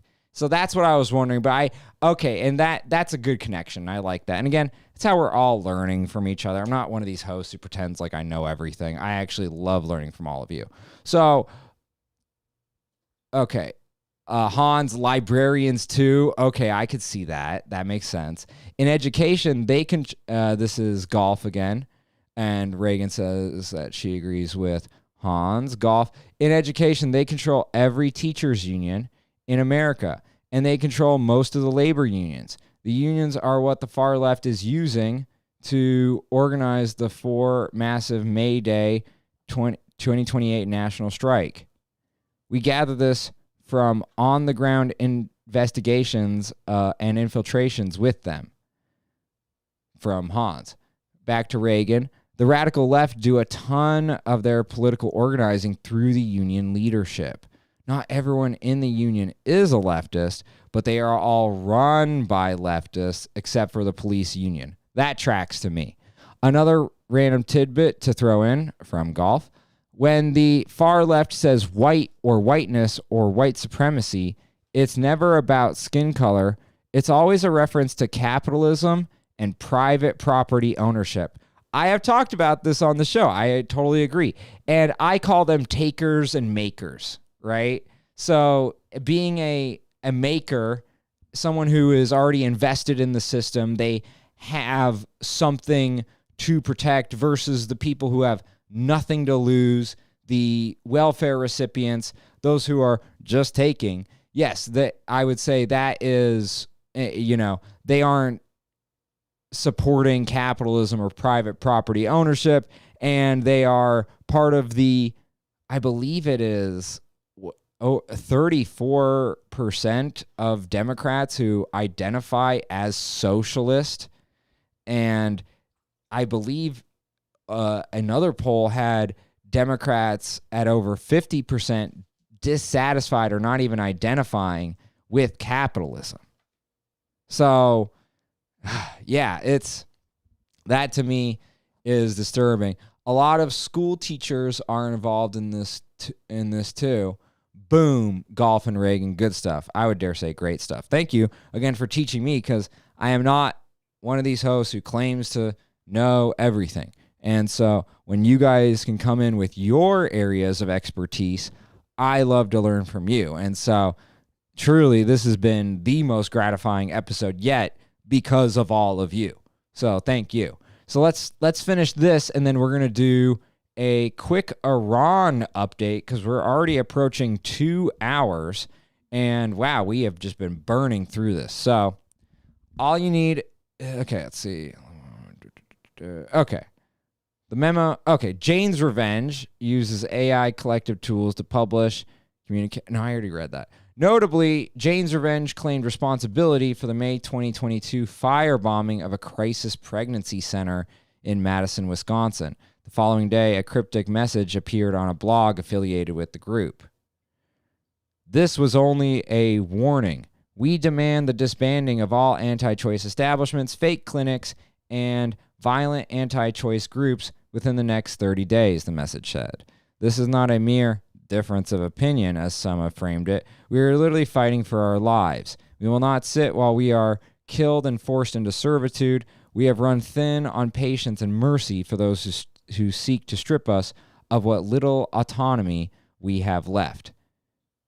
In the following months, several more posts appeared claiming responsibility for vandalism of pregnancy centers across the country, including smashed glass windows and doors and graffiti. The State Department memo says that 4 members of the group were later federally charged for conspiracy against rights through the threats of force and intimidation.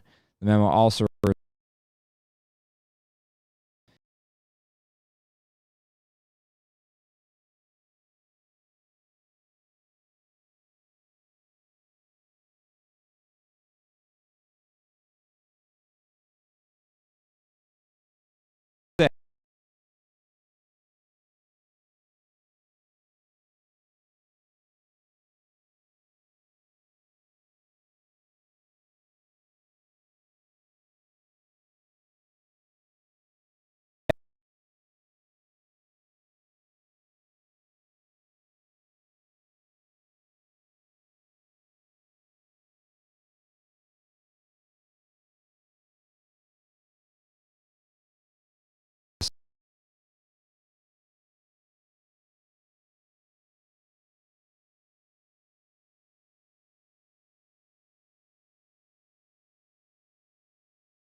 Oh, I'm assuming. Okay, we're back. We're back. Okay, cool. Okay. Woo. Okay.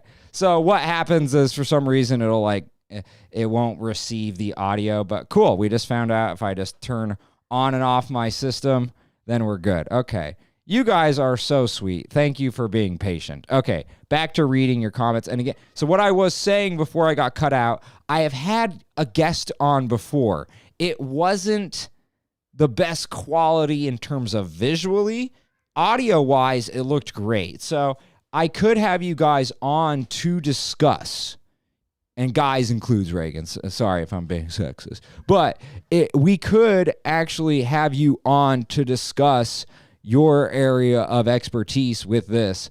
And I would be fascinated, because Antifa and this whole thing is not exactly my area of expertise, but I believe it was kismet that I had a decision point of which one am I gonna choose for the title and stuff. So I believe this was all meant to be so that I would meet you all and have a bunch of new friends.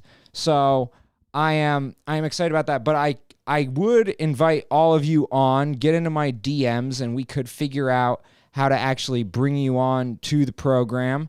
And I could do it in various ways. I could even just have you on all audio, right? You could be like a caller, and I could talk to you like a radio show. You don't have to be on visually, but I would love to have all of you on and to talk to you about your areas of expertise, especially with these far left extremist groups, because I am overjoyed that I have other experts to talk to, because I think a lot of you can relate to this.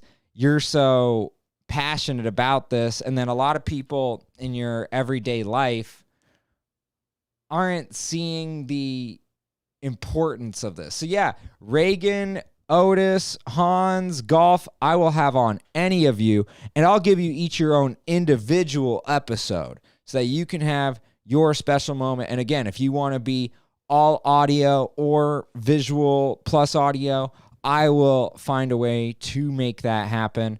I had my good friend, the libertarian, the mountain goat, to come on the show.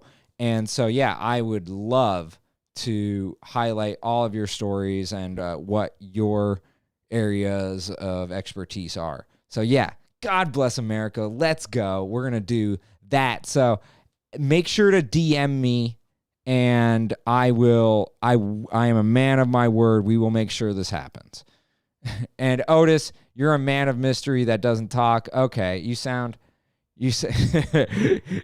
like my cousin who's in the Siret. Not Mossad, but Siret, a little above or below it. But yeah, would you like a link that shows the different areas of the modern left in America? It's a great graphic. Yeah, I would, actually. I would. So, okay. We're almost done with this, but apparently it's just the beginning of me covering this, because I have experts upon experts in my life now who are going to just add to the oeuvre of me covering this. I'm so excited. Abroad, the memo says far left extremists in France, Italy, Germany, and the Netherlands use AI collective tools to claim responsibility for attacks on rail systems this year, and to disseminate instructions for making improvised incendiary devices intended to disrupt railways. It does seem, as I'm reading this, that there are many parallels between the Islamic terrorist groups and these domestic terrorist groups. Very interesting. The anarchists they do have a Venn diagram that overlaps clearly. Anarchists who claim responsibility for sabotaging infrastructure supporting the Transalpine Pipeline, a major crude oil artery into Central Europe, also used AI collective tools, according to a memo. The State Department says the same was true of the far-left Vulkangruppe, I'm sure I nailed that, which has targeted German infrastructure since 2011 and claimed responsibility for a January attack that knocked out power to roughly 45,000 Berlin households. And then one of the best portions of Trump's second term in 2025, President Donald Trump declared Antifa to be a terrorist organization. And then I do like how they said Fox News reached out to AI Collective, Rose City, Antifa, and Jane's Revenge. That is funny to me. And they didn't have to say, yeah, they didn't respond. But, okay. I am making a promise on this show one more time. I will have on any of you who want to talk about this. So if you are just getting an introduction to me, I am a comedian, producer, documentarian. I made my foray into the conservative world with the documentary American History of Voter Fraud, where we go through the documented history of rigged elections in this country, and then did a film called The Trial of Anthony Fauci, which goes through the history of Anthony Fauci and it essentially ties together the fact that the 2020 alleged rigged election really couldn't have occurred without Fauci creating the lockdowns and allowing that all to occur. And then we found out that most of it was complete BS, even the 6 feet rule, just complete BS. So that was my expertise. And I would love to get your expertise on the show. So I have followed all of you. Please DM me because I need your expertise on the show. Now, okay. On the show, we have a segment we do every single episode. And for those for you who had just joined, I got to do at least 2 hours because for some reason you get your stream file far quicker. If I do over 2 hours, I will have access to this file within 10 to 15 minutes after I'm done. If it's under 2 hours, it will take 10 to 15 hours after it's done. So I got to go at least 2. So, and, okay, sweet. Okay, Reagan DM'd me the map, so I will show that before we get to the Iran stuff. Thank you for making this easier for me. Okay, this is cool. I like this. Okay, so you can find this at decodetheleft.com/map. This is a sweet resource. Look at all this. This is great. Okay. I'm not going to be able to go through all of this today, but let's go through just a portion of it to get a taste, because this is quite the resource, clearly. Okay, so let me put you guys over here so I can still read. Mapping the modern left. Democrats are not the same as communists. Know the difference. I love this. This is great already, because we should get a distinction here. You've heard it 1,000 times. The Democrats are communists. But that's not just wrong. It's reckless. The left isn't one unified mass. It is a layered, infighting, ideologically fractured machine made up of very different factions with very different goals. I love this because I have talked about this on the show. So in my family, I actually feel like they're on the reasonable side of the left that is currently undergoing the civil war with the Democrats, Socialists of America. And like you said, there are many different factions of them. And I love my leftist family and friends. I often actually agree with them on what the problems are. When we get to the solutions, that's when we really disagree, typically. But I do enjoy this point. I think it is very apt that to paint the broad brush, it doesn't help with the actual conversation. We want to be more accurate in how we are portraying everybody. And in the end, if we are painting too broad of a brush, then that can undermine the larger point that we're making, because people can dismiss what we're saying just because it is too broad and too vague. So this is great. So back to this, and then I'll get to your comments. And if you don't understand who they are and how they operate, you're not fighting them, you're feeding them. Love that. This spectrum isn't about semantics. It's about identifying how the machine works. Democrats exist to absorb outrage and redirect it back into the system. Yes, absolutely. We discussed this on the show where I reviewed the agitprop and Saul Alinsky's rules for radicals, and how the agitation is part of, it is not a bug, but a feature. It is part of the explicit strategy. And yes, liberals wrap soft authoritarianism in moral language. Progressives act as shock troops to shift the Overton window. That's so funny. I just mentioned the Overton window yesterday. Democratic socialists normalize Marxism through policy.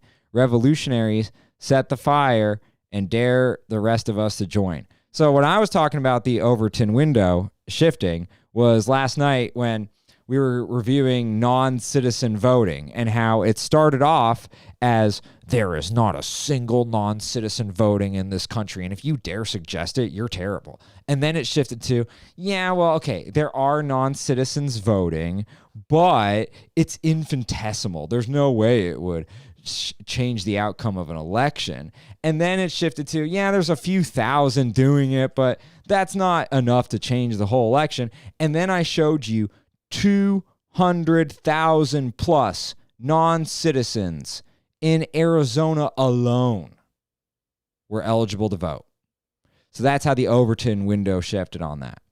So, okay, back to this. They don't agree with each other. In fact, they often hate each other. Confusing them does nothing more than continue to feed a problem that has already been fed for 100 years. This guide exposes how the spectrum, tier by tier, and with a nice color chart, who they are, what they want, how they operate, and how far they're willing to go.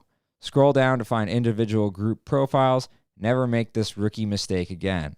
I love this, and I will try to not make the rookie mistake again by the next episode because I love this. So, Tier 1, Democrat.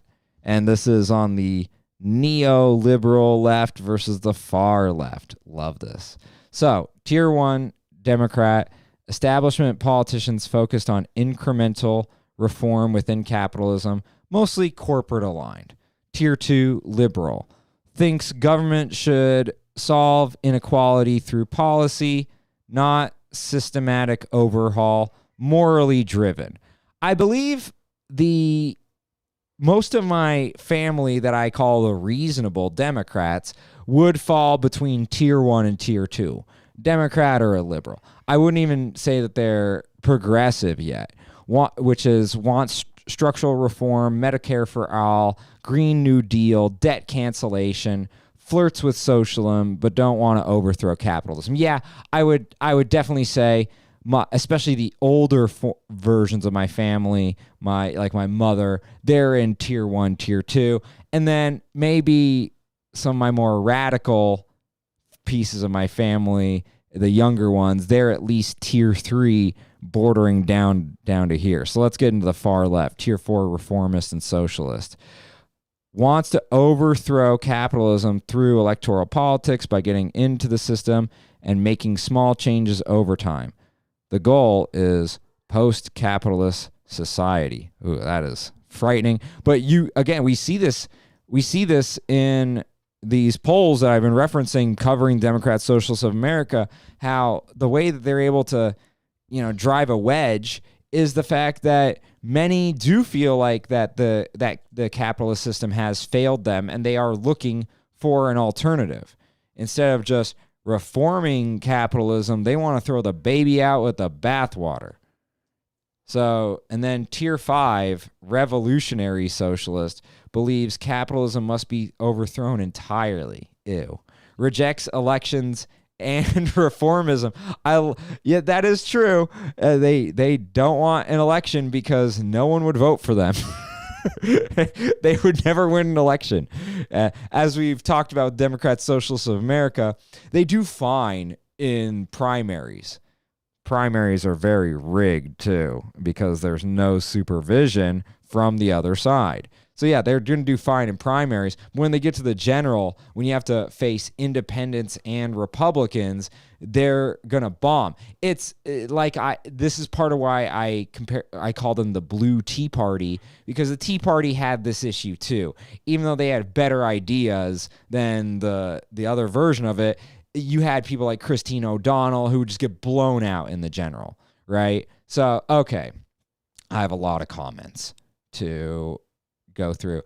Golf, this is so awesome. You are so awesome. Thank you.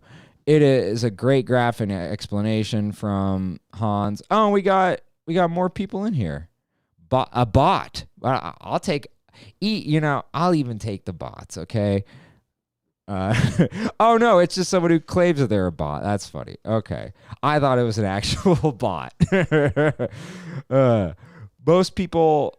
Hans is saying most people fall within 1 and 2. And I would agree with that in terms of, especially in my family, I'm finding that they're within 1 or 2 as well. Melinda Moon, welcome to the pool. We're all in here. I am loving this.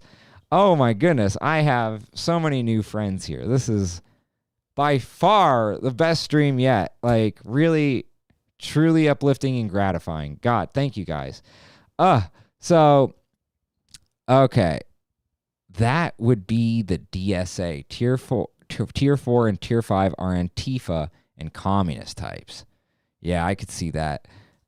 Yeah, that makes sense to me. And this is where Abdul El Sayed, Francesca Hong, Daria Lisa Chevalier, they're all in this camp because in the end, what they're talking about is far beyond tier 1 and tier 2, which again, those are the Democrats where we agree on the problems, just not the solution. Tier 3 to tier 5, we are not even agreeing on what the problem is. So we're certainly not going to agree on what the solution is. And I can see my cats screwing with the lights and all that, so ignore all that. But, oh, this is cool. So it's the Carolyn gang. I do love Carolyn Borisenko. And my friend Gavin McInnes, a comedian friend, he was noting the glow up of Carolyn Borisenko, and I must say I agreed with that. I could not recognize her. She was looking so great. You know, I was saying that's Carolyn Borisenko. Wow, she's not looking. And I'm married, but I'm just saying I was acknowledging. Wow, she actually looks quite different. She is on the verge of being attractive. So I was impressed with Mrs. Borisenko. She has not only done great work, but she's even looking the part as well. So, okay. The biggest thing going on with the far left is the surge in queer theory. It's extremely academic. It's been growing since the 50s. Cooper's Do Nuts riots, Compton cafeteria riots, Stonewall riots. Okay. And yeah, you guys, we brought in more for you. Yeah, the whole Carolyn gang is here. This is so cool. The thing about queer is it's not a sexual orientation, a political ideology, and they seek to abolish capitalism via overthrowing norms like the gender binary and the nuclear family. I so agree with that. Yeah, because the nuclear family is going to stand in direct opposition to this. And because you are invested in the system, when you have nothing to lose, you're going to be tier 3 to tier 5 here. And that is an issue, is that at that point, tier 3 to tier 5, these are the takers. Tier 1 and tier 2, these are makers most likely. They are probably contributing to society. This is where it gets a little dangerous. So, Carlin, thank you. Thank you so much, Reagan. Yeah, I was making it a little Russian with the Carolyn. Carlin, thank you. Okay, so I want to give this whole mapping of the left, decoding the left, I want to give this the attention it deserves. So I am going to do an entire episode on just this, but I really like the primer and the preview we got. And again, thank you to the Decode the Left people. I have new friends. This is great. This is really cool. They view the nuclear family as the reproducers of capitalism. Also, it ties into the gender binary with the productive male labor working and the unpaid female labor raising kids at home. The nuclear family, this is from Bot, subject invalid. The nuclear family reproduces capitalism by social reproduction. They raise their kids to be capitalists so capitalism can end until the family is disrupted. Yeah, I agree with that entirely. And so, okay, I have promised that I'm going to have Reagan Hahn on, and maybe she will be the one who walks me through all of this and more. But I have committed to, 1, going through all of this in a deeper form, and then 2, I will have on Reagan and anyone else in this who is within the gang. Let's see, do I have other people I need to follow? Oh, yes, I do. So Brown Bear a lot, I followed you, and anyone else that I need to follow, just follow me right now or message me and I will follow you back. Okay, so we're going to give this the proper attention it deserves in a future episode. But what I'm going to do now is the segment that we do every single week, which is the map. Yeah, we're like Dora the Explorer, and we go to the map because we always do a geopolitical breakdown either at the beginning or the end. And so today we're going to be talking about the economic D-Day and is it actually going to be effective? Now, we have multiple resources that we use every time we go to the map, like Dora the Explorer. One of them is the Strait of Hormuz tracker. This is a lovely resource to use. And yes, as a reminder, we are officially 180 days into this war. 6 months. Okay? So, part of the criticism I had of Trump was the economic D-Day. Yeah, it's a good idea, but we are, 180 days in? Doesn't seem like the best time to do this. Seems like we could have been more on top of things. So, currently, wow, we have 3 whole ships going through the Strait right now. Now, as we talked about, there actually is a pattern and practice now of turning off the transponders. So there probably are more vessels going through, but the bare minimum should be at least 2 because you can have, at the narrowest point, 21 nautical miles. You can always have one going inbound, one going outbound. And if you remember, there is this new bilateral agreement between Oman and Iran where Oman is handling the outbound traffic, Iran is taking the inbound. And this partnership is a dubious partnership because Oman, if you recall, is beholden to Iran. Why? Well, in the 1970s, there was a proxy war over Oman between Saudi Arabia and Iran. Iran won. So Oman is a quasi-vassal state. They are a supplicant to Iran, and that is why they pose themselves as the neutral arbiter of the Gulf. In fact, they are known as the Switzerland of the Gulf, which is quite funny, when in reality, all they do in every single negotiation from 1979, JCPOA, now, all they are just doing the bidding of Iran. So how they got the label of the Switzerland of the Gulf is hilarious to me. And so we had this agreement with the inbound and the outbound, and it quickly led to an oil spill.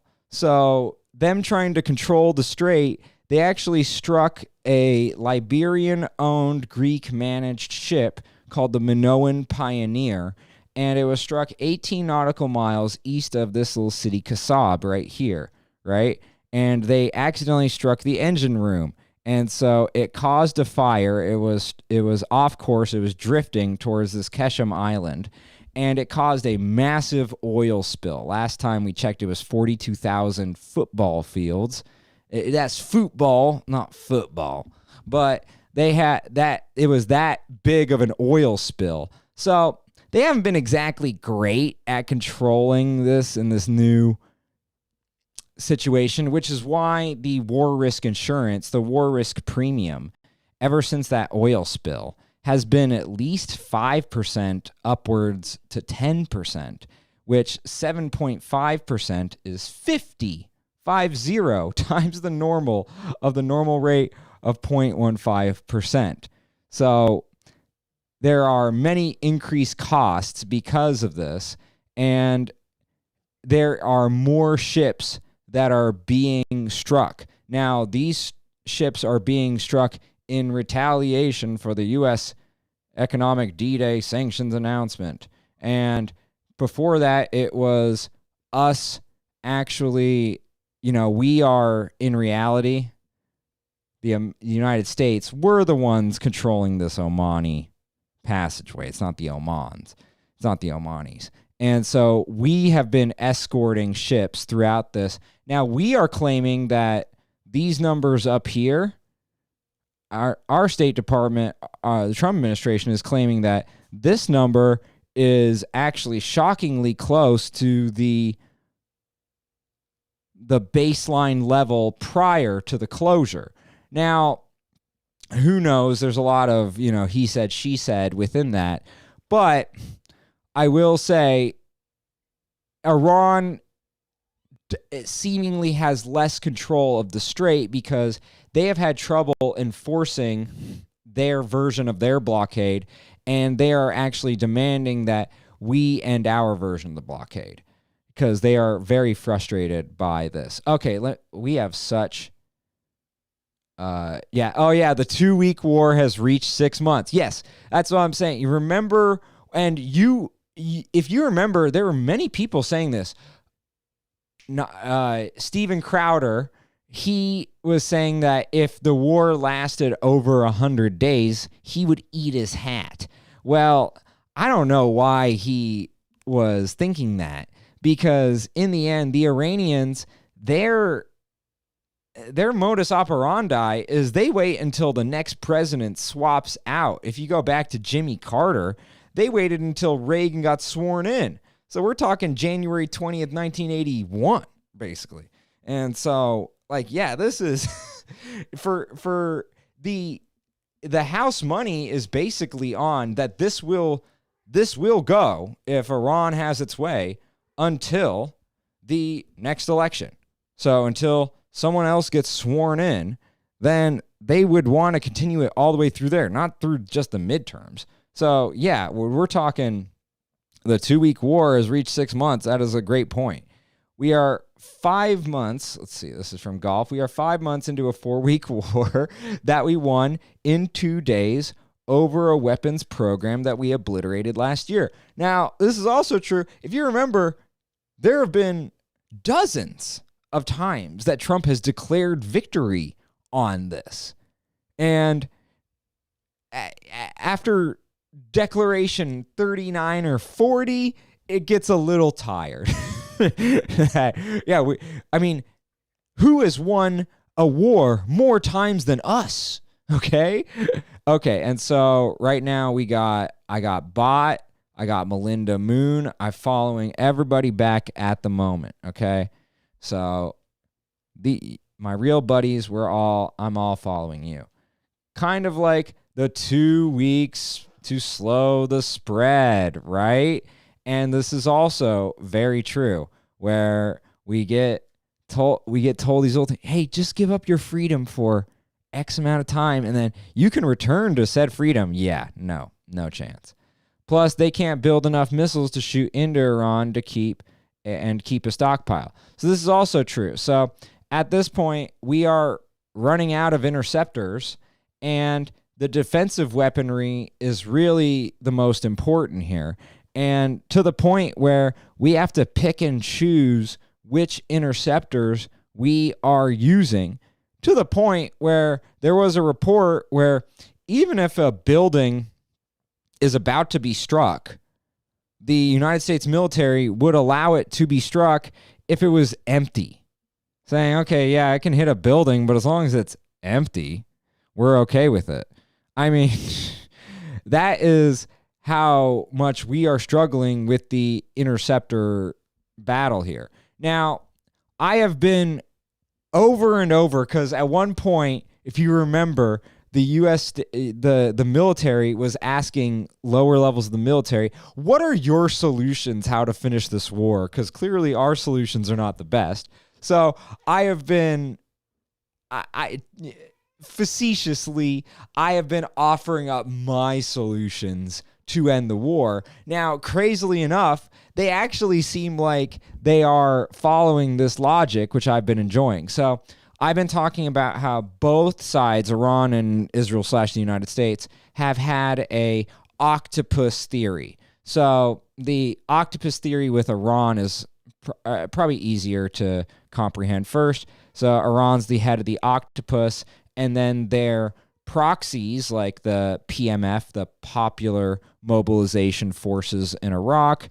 If you have to call yourself popular, are you really popular? And then you have Hezbollah in Lebanon, essentially the OG proxy group. Hamas in Israel. They didn't start out as an Iranian proxy, but they certainly became one later on. And so you have all these different, and then of course you have the Houthis down here in Yemen. And the Houthis and the PMF, they are more to bother Saudi Arabia than Israel. And Hezbollah and Hamas are more about bothering Israel and even Egypt, because the port Damietta was struck by, I forget if it was Hezbollah or Hamas. Oh, no, it wasn't determined which group, but it was assumed to be one of these two. And so in the end, they have different focus. Are we going to, because the Houthis and the PMF, they are trying to, just like the Strait of Hormuz has this war risk premium and these added associated costs by going through the Strait of Hormuz, they want to create a similar situation with the Bab el-Mandeb Strait and the Red Sea and going up through the Suez Canal, which is why the port of Damietta was most likely struck, to bother that shipping. So, and as we talked about, Saudi Arabia and Iran are arch rivals. So, okay. So then essentially Iran's the head of the snake, then the legs are PMF in Iraq, Hezbollah in Lebanon, Hamas in Israel, and Houthis in Yemen. And I have argued that if you want to get to Iran, you want to take out the legs of the octopus and then economically squeeze them, right? So, and it seems like they've actually been following through with this, because I've even talked about, you don't have to take them out. You can do it with diplomacy. And so there was a disarmament deal with Hamas and Israel. Israel very predictably has not trusted Hamas to go forward with the deal.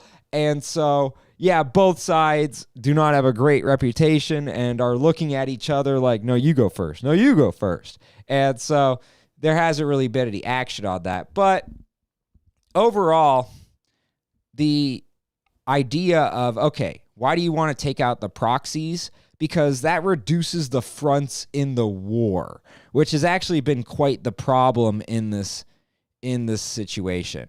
Because in the end, if you think about it, how did this start? Well, it just started with, we got to do regime change in Iran. We got to denuclearize Iran. Then in the battle of the asymmetrical warfare, Iran has been very good at being one step ahead essentially every single time up until the Hamas armament deal and economic D-Day, whereas they were saying, okay, well, if you're going to try and have us do regime change and denuclearization, then we're going to bring in the Strait of Hormuz and we're going to close that up. And then we, in response, were like, okay, well, we're going to blockade your blockade in the Strait of Hormuz. Then Iran said, okay, well, we're going to bring in Hezbollah into this, and Israel must commit a ceasefire on Hezbollah. And then as we were working on that, that's when the Houthis and the PMF got involved and started attacking Saudi Arabia. So they expanded all the fronts of the war. They were one step ahead every single time in asymmetrical warfare. Then we started to actually come back and attack various proxy groups. Like, we have done attacks on the Houthis. It hasn't been very effective, in my opinion. We could be doing a lot more. But we have been doing some of that. We haven't really hit the PMF at all. And we have barely touched Hezbollah. We have done something significant with Hamas. So, pretty behind in dealing with the proxies, frankly. Then the economic squeeze part, what the rationale is behind that, is in reality, they have to fund Hezbollah somehow. Hezbollah, although as we discussed, because of Obama, was able to still maintain their illicit drug trade with the cartels in South and Central America. So they do have a level of autonomy and self-sustainability. In the end, if you were able to cut off their funding it would actually create more chaos for Iran than what Hezbollah is doing to Israel currently. And by the way, Hezbollah, it was the first to do this after the PLO did something similar, but they're creating a state within Lebanon. Lebanon really does not have sovereignty or autonomy or agency because of Hezbollah. And you see this all over the region, actually, and it's not just isolated to Iran. Turkey is occupying Cyprus. Turkey is occupying portions of Iraq as well, more so in the north because of the Kurds. Turkey is occupying portions of Syria because of the Kurds. And so I feel bad for all of these states that do not that are having their sovereignty subverted, whereas they actually should be able to control their own states. But that's another conversation for another day.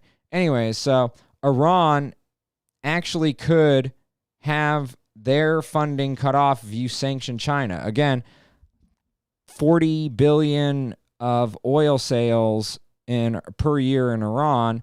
Over 30 billion of that goes to China. And it is surreptitiously and it is done to subvert the sanctions that we have tried to put on Iran. And so, long story short, China is allowing Iran to still exist and to still push terror on all these different areas. Now, Hans asked a great question. How long do you think this conflict will last in this area? 10 more years? Are we completely fucked again?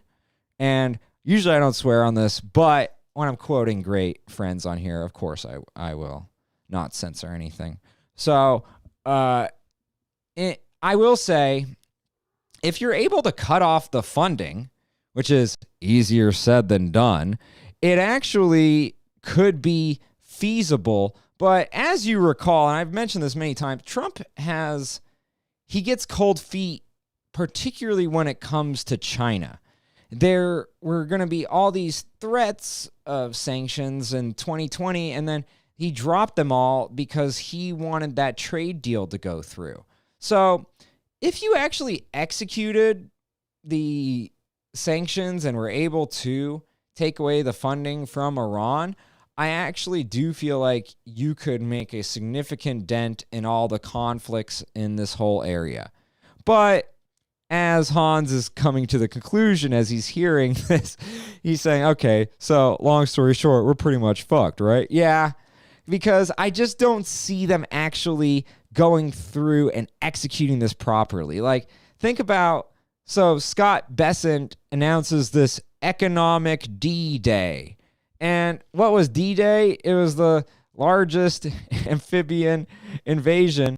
I mean, we're over here. Do you think that in France we warned them of the invasion or we just did it? Right? So Trump has great branding. Part of why he is very skilled as a politician. Excellent branding. But the economic D-Day is not really an economic D-Day. It's a bunch of warnings and prevarications and, hey, this could happen. In reality, it could work, but we are not committed to it. So in the end, Hans, I agree with you. I don't see it happening. There is a possibility. There is a chance of you go after the real head of the octopus and the MIDI head of the octopus, then Iran actually would struggle to survive under that new paradigm. But I just don't see it being enacted. I don't. And it's painful because I've been talking about, hey, this is the path. This is the way, right? But in the end, you also have countries like Japan, South Korea, India, and China who are very much dependent on the oil from Iran. And there are so many different groups that are incentivizing you otherwise to not do this. So I agree with you, Hans. Ultimately, nobody will go after the head of the octopus. And I don't even see them going after the legs, really. Israel has been frustrated by going after the legs, and that was part of why they were, by Netanyahu et al., were pushing Trump to bomb Iran, because in their theory, hey, we've been doing this leg crap for so long, let's go after the head. Well, you can take them out once, but they actually do have layers of leadership, so that was pretty foolish. I think this is all about the energy. The modern gold standard, a combination of how easily we can produce energy combined with how efficiently we can compute big data, energy versus compute. Now, I have argued this for sure because I do like to joke that we say that Israel is our biggest lobbying group, that they are the ones who influence us the most. But you could very easily make this argument about other countries, including Saudi Arabia, for instance. 1945, FDR meets with the king of the Saudi king, and he promises them in perpetuity that we will protect Saudi Arabia in exchange for oil. And that's where you saw Aramco, etc., start to prop up in Saudi Arabia. Technically, they talk about the clean break memo, how we've attacked every country in this region that Israel wants us to attack. Well, actually, if you include Venezuela over here, we've attacked every OPEC nation who is not named Saudi Arabia. So you can make this argument in multiple ways of which country influences us the most. I find it annoying that all these different countries influence us at all. But yes, essentially, that is saying what Hans and what Golf is saying, which is we have made a lot of these decisions based on access to energy, and this mostly derived from the Battle of the Bulge, where we like to do a little bit of revisionist history about World War II. Yes, we were the good guys and they were the bad guys in a lot of ways, but Germany could have done a lot more damage, but they ran out of gas in the Battle of the Bulge. And the United States and Britain looked at each other and they're like, yeah, we're not letting that happen again. So that was where essentially that meeting with the Saudis in 1945 happened. And I agree with you, Golf. It was mostly about the energy there. So, okay, Hans, exactly. The fucking legs are doing more damage. So real. And think about this. If you're creating multiple fronts in this war, it is so much harder to concentrate on the important things like the Strait of Hormuz. So, and going back to that JCPOA deal, right, where the Iranians were explicitly stating to Obama, don't touch Hezbollah, right? That Project Cassandra thing that the DEA is doing, mapping out their funding network with the cartels, you need to end that, which proves that actually in the hierarchy of priorities, 1A/1B would be the legs of the proxy network, and then the Strait of Hormuz, and then the third priority would be the nuclear program. Everyone talks about, oh, they need to have the nuke. Well, actually, if you have the leverage of your proxies and the Strait of Hormuz, that is far more valuable than just having a nuke. Even though, yes, they would like to have a nuke a la Pakistan or North Korea, where they are protected, unlike Libya and other places that wished they had a nuke, right? But they've shown you in what they truly prioritize. What they truly prioritize are the proxies so that they can increase the war fronts, and then they prioritize this leveraging of the Strait of Hormuz far more so than a nuclear weapon. And so, yes, totally agree, Hans and Golf. That makes sense, Golf. It's about minerals, energy, and water resources. And the water part we haven't even really got into that on this show, but the desalination plants, that is the biggie of if those get struck, then all chaos breaks loose, because a lot of these countries outside of Iran are wholly dependent on their desalination plants to get water. And the conversation is going to rapidly deteriorate when it is lack of water. So very astute point there, Hans. Yes, the minerals, energy, and water resources. And rare earth minerals as well. That they'd like to talk how China is the rare earth mineral king. But actually, between Canada, the United States, and Greenland, especially Alaska, Greenland, and Canada, we could be dominant in rare earth minerals. We choose not to be, but we could. And so we don't have to be wholly reliant on China, but China doesn't care about the environment or its people, so they're much more apt to actually mine these rare earth minerals. But yes, that is certainly a big part of it, especially when we're talking about production of chips. Golf, I agree 100%. It would be nice if they weren't warring with each other, but like, man, I don't want Americans dying for this crazy stuff. And that is quite true. We are not going to be getting the benefit out of this. And then it is tough to look at the lack of participation by the IDF and to take it seriously. Oh, we need to get into this. Well, the IDF should be more involved as well. And I do say that as having cousins who are over there right now, including a cousin in the Special Forces, the SIRET. But yes, they need to get more involved if they actually want to push this forward, because we're doing beyond the bulk of it. We're doing essentially all of it.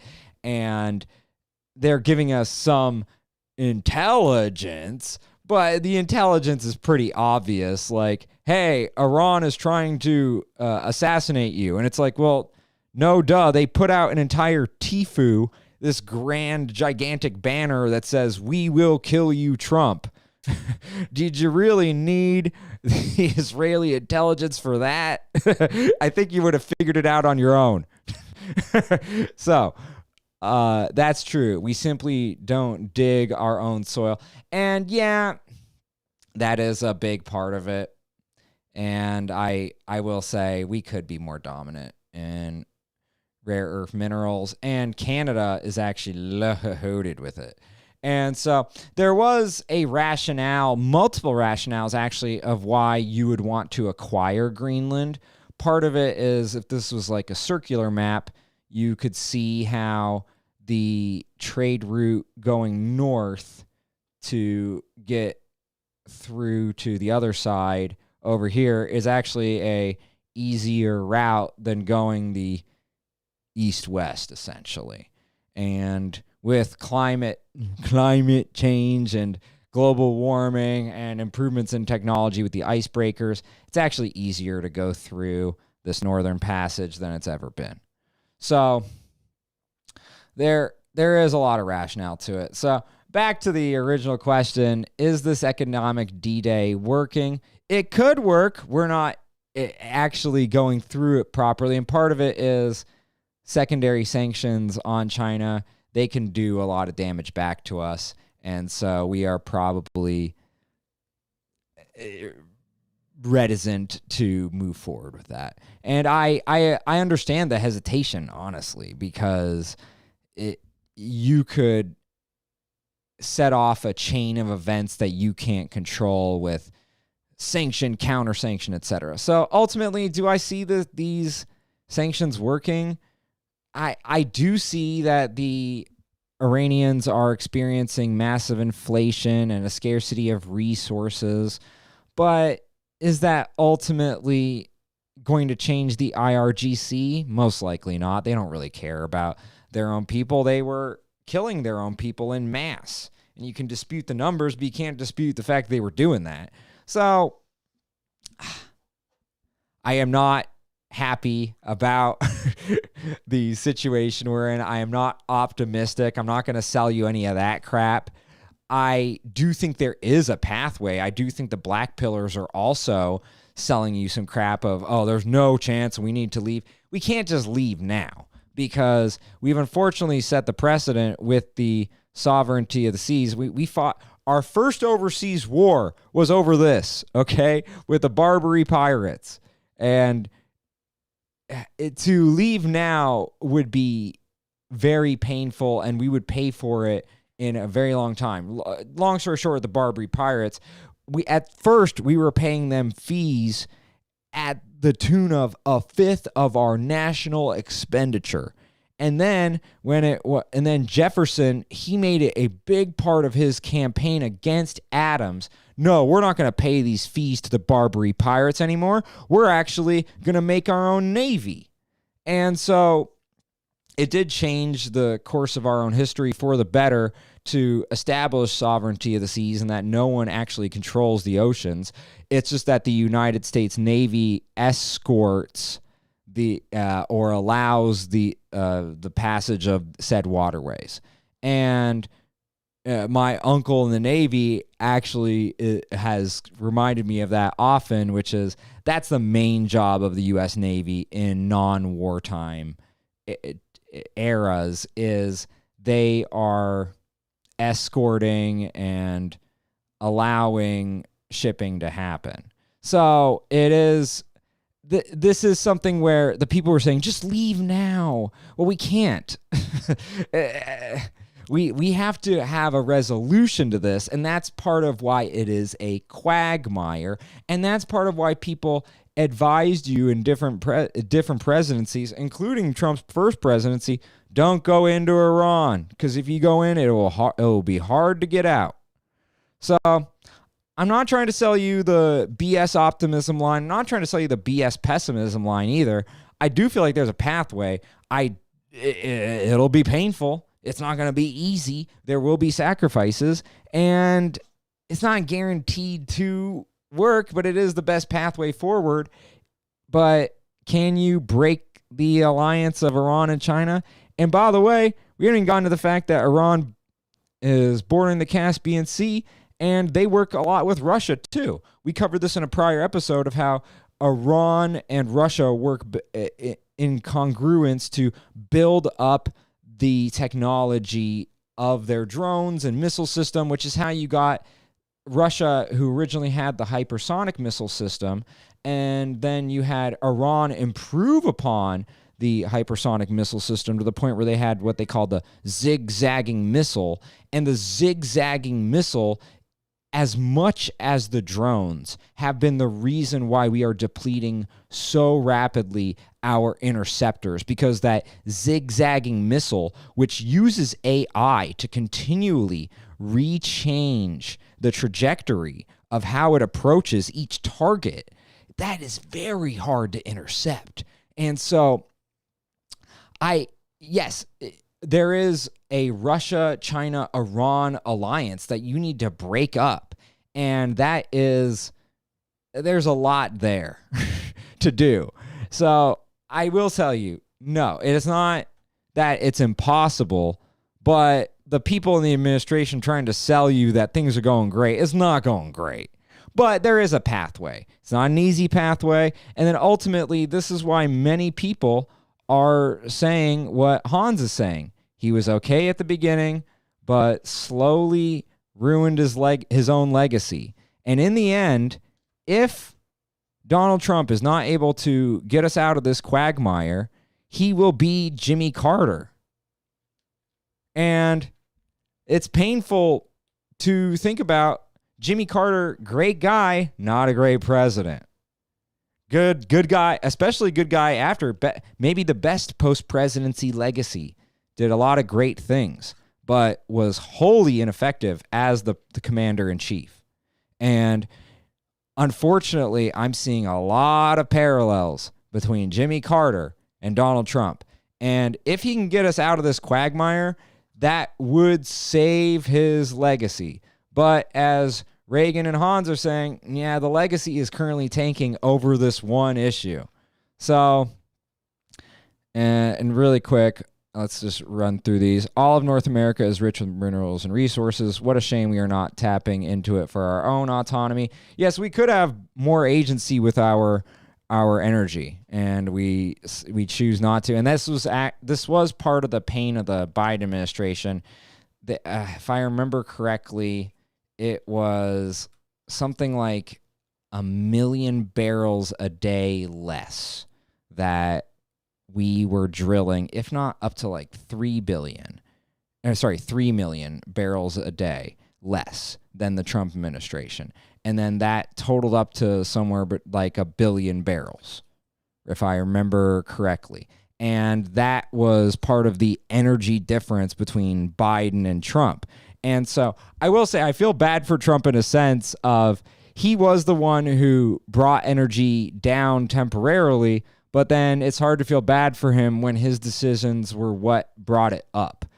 What I'm getting at is the Democrats right now saying, oh, gas is high and inflation is high. Shut up. You've never had a solution in my lifetime for that outside of Clinton, really, of improving the economy. You need to shut up about, oh, I'm going to improve gas and I'm going to improve inflation. I haven't seen one solution from you fools in multiple administrations. But it's hard for me to give Trump credit for that when he was also part of the reason why it went down and then went up like that. So it's tough, but yes. And that is why, as we get back to these comments, it really worries me heading into the 2028 election, because if the Dems take a total majority in 2028, we are fucked. And not only that, I've covered on this show how they don't really have any ideas for 2028 except a version of lock him up. They want to punish those who were in the prior administration rather than look forward with their own plans of how to improve this nation. They want to look backwards and punish the previous Trump administration, which I've talked to many, even in my Democrats friends, who are in tiers 1 to 3, mostly tiers 1 to 2. And even the tier 3s agree, yeah, looking back, I am not too keen on that. I'd rather have something done for my life, right? And they would be more excited for that. So I am worried about that. And yes, you were supposed to be the one, Anakin. You were supposed to bring balance to the Force. You were supposed to reduce energy prices and reduce inflation in accordance, because all your goods are travel on gas and diesel specifically. Exactly. They kicked out MTG. They kicked out Massey, and it's just a snowball downhill. The right is severely fractioned right now, and it's not good. Now, the funny thing about MTG is her being so early on Israel actually might be the ultimate Waterloo for AOC, like it was for Jasmine Crockett. Jasmine Crockett and AOC are arch rivals to MTG, right? So anything MTG did, they reflexively did the opposite. Just like how if Trump somehow cured cancer, the left would be like, oh, I'm pro-cancer now. And so the funny thing about kicking out MTG and for her pro-Israel stance, her anti-Israel stance of being quite early on that in Congress, was that AOC and Jasmine Crockett both took the opposite stance. And Jasmine Crockett, that was the ultimate reason why she lost. Now, on the right, many think, oh, Jasmine Crockett lost because she's an incompetent fool. Well, no, because then that's not how the left views her. The left views her as the greatest thing since sliced bread until she said positive things about the IDF, and then they threw that baby out with the bathwater. So I will give MTG credit. She caused a lot of damage in very good ways. And then AOC right now, if you look at head-to-head matchups, she fares the worst compared to even Kamala and Ossoff and Booty Judge. I mean, So I will give MTG credit. A lot of effect. Now, Massey, I really do like. I feel like he has a charisma issue like DeSantis, and ultimately he wouldn't win. But philosophically, it is hard to disagree with Mr. Massey. He is so pure. And he reminds me of Ron Paul in that sense of, if you just looked at the policy positions and his ability to navigate the bureaucracy, he's an A+. But in terms of being able to campaign, which is a lot of BS and branding and chutzpah and machismo, frankly, I'm not sure he's the guy for that, because it involves a lot of dishonesty in representation, and he is just I found him to be the least objectionable in terms of the anti-Israel stuff, because it was more of a pro-America lean. And so I found his framing of the arguments to be far more elevated than his counterparts. But ultimately, it was quite the bummer that he got kicked out, but I also could see it because his skill is not campaigning. His skill is the bureaucracy, which is why even Ro Khanna was like, yeah, I love working with Massey because he just knows how to navigate the rules and the protocol better than anybody. So he is such a big loss for the party, but ultimately I understand why he was a loss, because that they forced him to play to his weakness, which is campaigning, where he should be he should be just working the bureaucracy like a DeSantis. DeSantis is an amazing bureaucrat the way he operates, but campaigning is not his strength either. And then Reagan, when in doubt, always reference to the tiers to know where someone falls on the left, which is why I will be having Reagan on, and which is why we will be doing a version of the tier system over here, and I'll be really focusing on this for an episode, making it part of one of the features, maybe the feature story that episode. Like this episode, we had 2 features, a double feature. But yeah, I really do think this was the best episode I've ever had. And I want to thank Reagan, Golf, Hans, Otis. We have Melinda Moon. We have the bot. I mean, I made so many friends today. I said Hans. I swear I said Hans. But I just want to thank all of you. This was the best episode yet. Thank you so much. I try to do this every 8 p.m. on weekdays, and then sometimes I give you morning bonus episodes. And then on Sunday, I also do an episode around 8 p.m. I am finding I'm less and less in control of my schedule with my new gig. I have less autonomy of my schedule, so it might be 8 p.m., it might be 10 p.m., it might be 11 p.m., but essential. But we will have more of these, and I will have some of you experts on, because I learned a lot from you today, and this is part of the community we are building. So thank you again to all of you. Best episode of God Bless America yet. You've seen my cats in the background, Biscuit and Ragu. We have cupcake, muffin, biscuit, Ragu. We have a full breakfast and some Italian. That's how many cats we have. So this has been an amazing episode of God Bless America. God bless all of you, like Reagan, Hans, Otis, Golf, Melinda, so many good friends. God bless all of you, and good night. I will see you tomorrow, and I hope to see all of you. Thank you all.